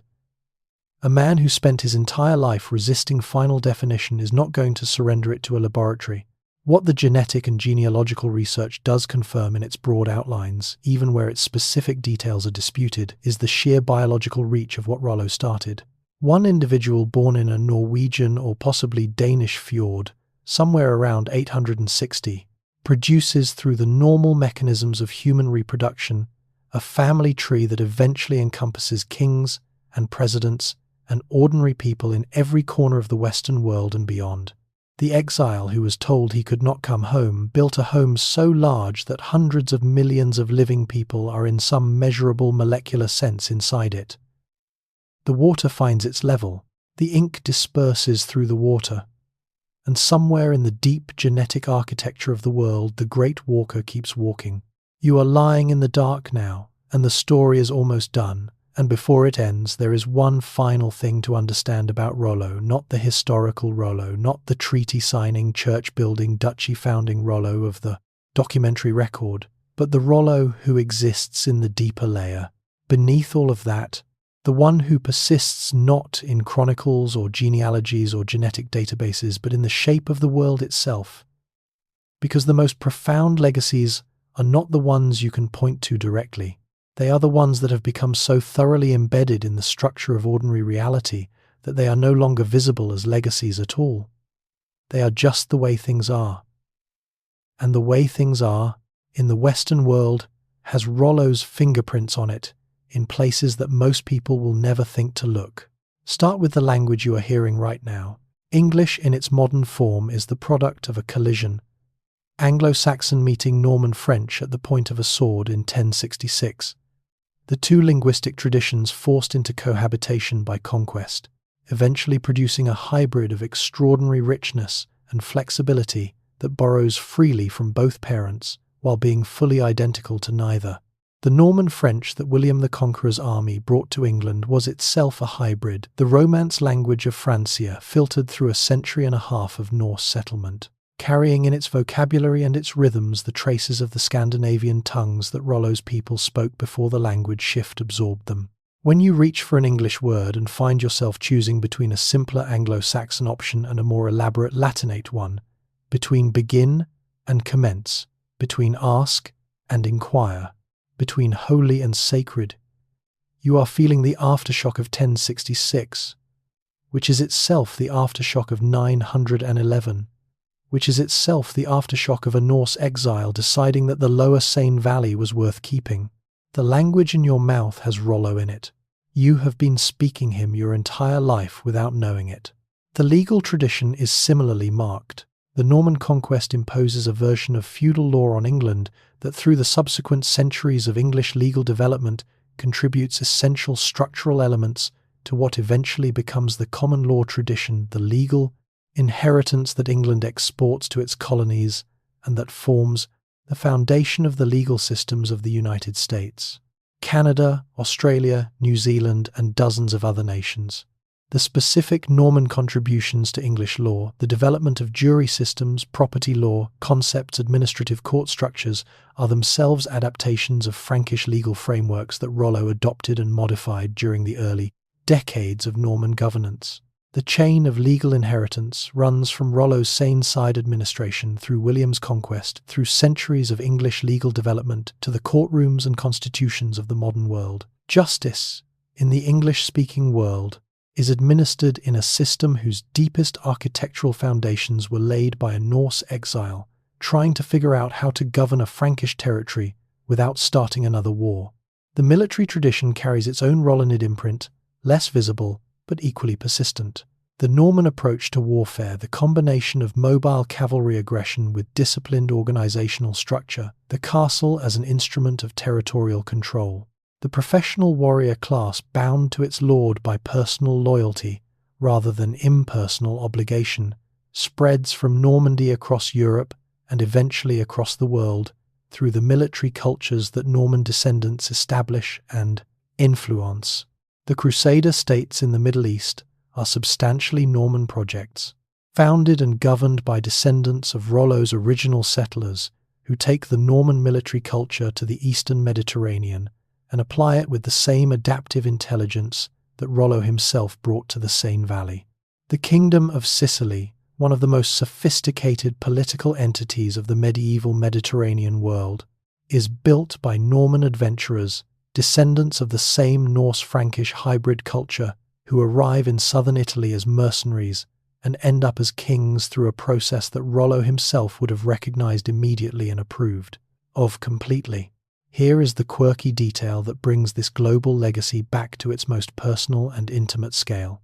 In 2012, a genealogical research project examining the family trees of American presidents determined that a remarkable proportion of them share common ancestry traceable to medieval English nobility and therefore through the Norman conquest to William the Conqueror and through William to Rollo. The presidents identified in various analyses as carrying this descent include figures as different in temperament, politics, and historical reputation as could possibly be assembled, united by nothing obvious except the accident of a particular ancestral line that traces back through the centuries, and the marriages and the migrations to a riverbank in northern Francia, where a very large Norse man made a deal that changed everything. Whether you find this remarkable or merely mathematically inevitable, given the exponential spread of medieval noble genealogies through subsequent centuries, it adds a dimension to American presidential history that the founding mythology tends to overlook. The Republic, built in deliberate rejection of European monarchy, is led repeatedly and across its entire history by descendants of the man who made the deal that made the monarchy that the Republic rejected. History has a sense of humor that operates on very long timescales. Historians still argue about how much credit any single individual deserves for historical outcomes that are the product of vast impersonal forces, demographic pressures, climate patterns, technological developments, the slow grinding of economic systems against each other across centuries. The argument is legitimate. Rollo does not single-handedly cause the Norman conquest of England, does not personally produce the English language, does not individually architect the common law or the Crusader states or the Norman kingdom of Sicily. He makes one decision in one place at one moment, the decision to keep the land rather than simply raid it, to become a ruler rather than remain a raider, to convert the transient fact of military superiority into the durable reality of legitimate governance. Everything else flows from that decision through the lives of other people, through his children and their children, and the centuries of human choices that aggregate into what we call history. But the decision matters. The person who makes it matters.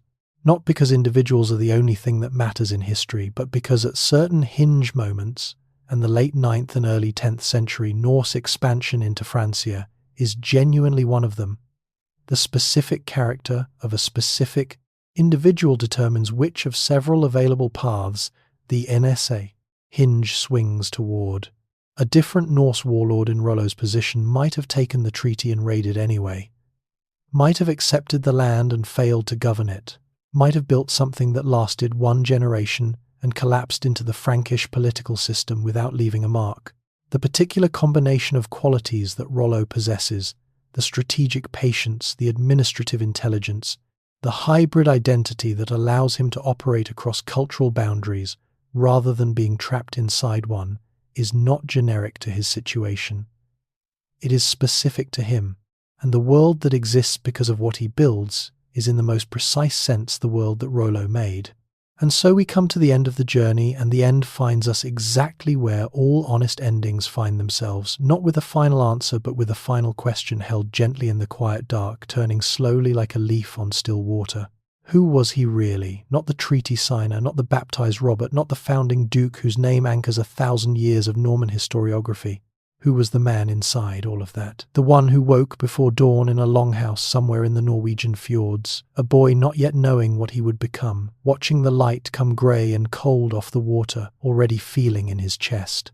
That particular restlessness that the world would spend the rest of his life trying and failing to contain. You have travelled a long way with him tonight. You stood on the riverbank at Saint-Clair-sur-Epte and felt the cold autumn air and watched the impossible negotiation unfold between two men who needed each other more than either could afford to admit. You watched a king fall off his throne and Norse laughter fill a Frankish hall. You went back to the fjords and felt the weight of a childhood spent learning that the world is a system, and that systems can be navigated by someone patient and brave and clever enough to read them clearly. You sailed the North Sea and the rivers of Francia, and felt the particular silence of a longship moving in the dark, the water sliding past the hull with a sound like breathing. You felt the heat of the humiliation that Harold Fairhair's banishment carved into him, and you understood from the inside how that heat becomes fuel, how exile becomes ambition, how a closed door in the right hands becomes the reason to build an entirely new house. You watched him govern. You watched him hold two identities simultaneously, Robert and Rollo, Christian and Norse Frankish administrator and Viking warlord, without letting either one fully consume the other, navigating the impossible balance with a steadiness that feels across the centuries like the most remarkable of all. His achievements. More remarkable than the raids, more remarkable than the treaty, more remarkable even than the dynasty he founds. The achievement of remaining somehow coherently himself in circumstances specifically designed to require him to be someone else. Historians still argue about Rollo, as they always will, as they should. The sources are thin and agenda-laden, and sometimes contradictory, and the man himself seems to have had a gift for existing in the gaps between official narratives too.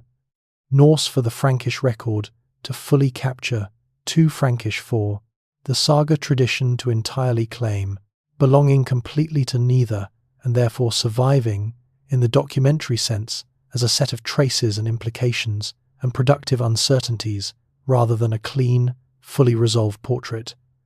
He was enormous, he was exiled, he made a deal, he built something, he died ambiguously, in a cathedral city on a river that his people once treated as a highway for destruction, and that his governance helped convert into a highway for commerce and culture and the slow, patient work of civilization.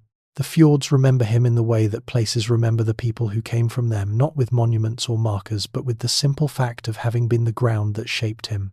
The cold and the water and the long winters, and the particular quality of light on a Scandinavian morning that makes a man either retreat into himself or reach outward with everything he has.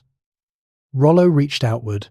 He kept reaching across the North Sea and down the coast of Francia and up the rivers and into the treaty and through the decades of governance and forward through his children and their children and the centuries that followed, until the reaching became so diffuse and so widespread that it stopped being recognizable as a single man's ambition and became simply part of the texture of the world. And now gently it is time to let him rest. Let the Seine grow still in your mind. Let the longships settle onto the water, their oars shipped to their hulls, reflecting the last of the evening light in long broken ribbons that drift apart and dissolve. Let the Frankish countryside grow quiet around the river, the fields dark, the settlements dim, the fires burning low inside the stone buildings that Norse hands learned to raise from Frankish earth. Let Rouen sleep beneath its cathedral sky, the bells silent, the river moving softly past the city that a Norse exile made the capital of a dream he was told he was not allowed to have. Let the treaty table at Saint-Clair-sur-Epte stand empty in the autumn dark, the ink dry the words already doing their long, slow work in the world. Let the riverbank be just a riverbank again, muddy and cold and unremarkable, the way all hinge points of history look when you stand on them without knowing what they are. The water does not know what it has witnessed. The willows do not remember. Only the shape of things downstream tells you that something important happened here long ago, on an ordinary autumn morning between two men who were simply trying to survive. You are warm now. The night is deep, and the world outside is quiet, and the story has done what stories are supposed to do, carried you out of yourself and through another life, and back again a little wider for the journey, a little more aware of the extraordinary distances that separate the world, as it is from the world as it might have been if one enormous Norse exile had made different choices on a river in northern Francia more than 1,000 years ago. The stars are dimming one by one, the way they always do when the night has done its work and the morning is beginning its patient preparations just below the horizon. The past is at rest, the fjords are quiet, the great walker has finally, after everything, stopped walking, and you warm and still and carried gently toward the deep water of sleep. You can let it all go now, the raids and the treaties and the dynasties and the centuries, and simply rest, knowing that the world kept going, that it always keeps going, and that tonight at least you do not have to carry any of it. Sleep well. The river is still. The story is done.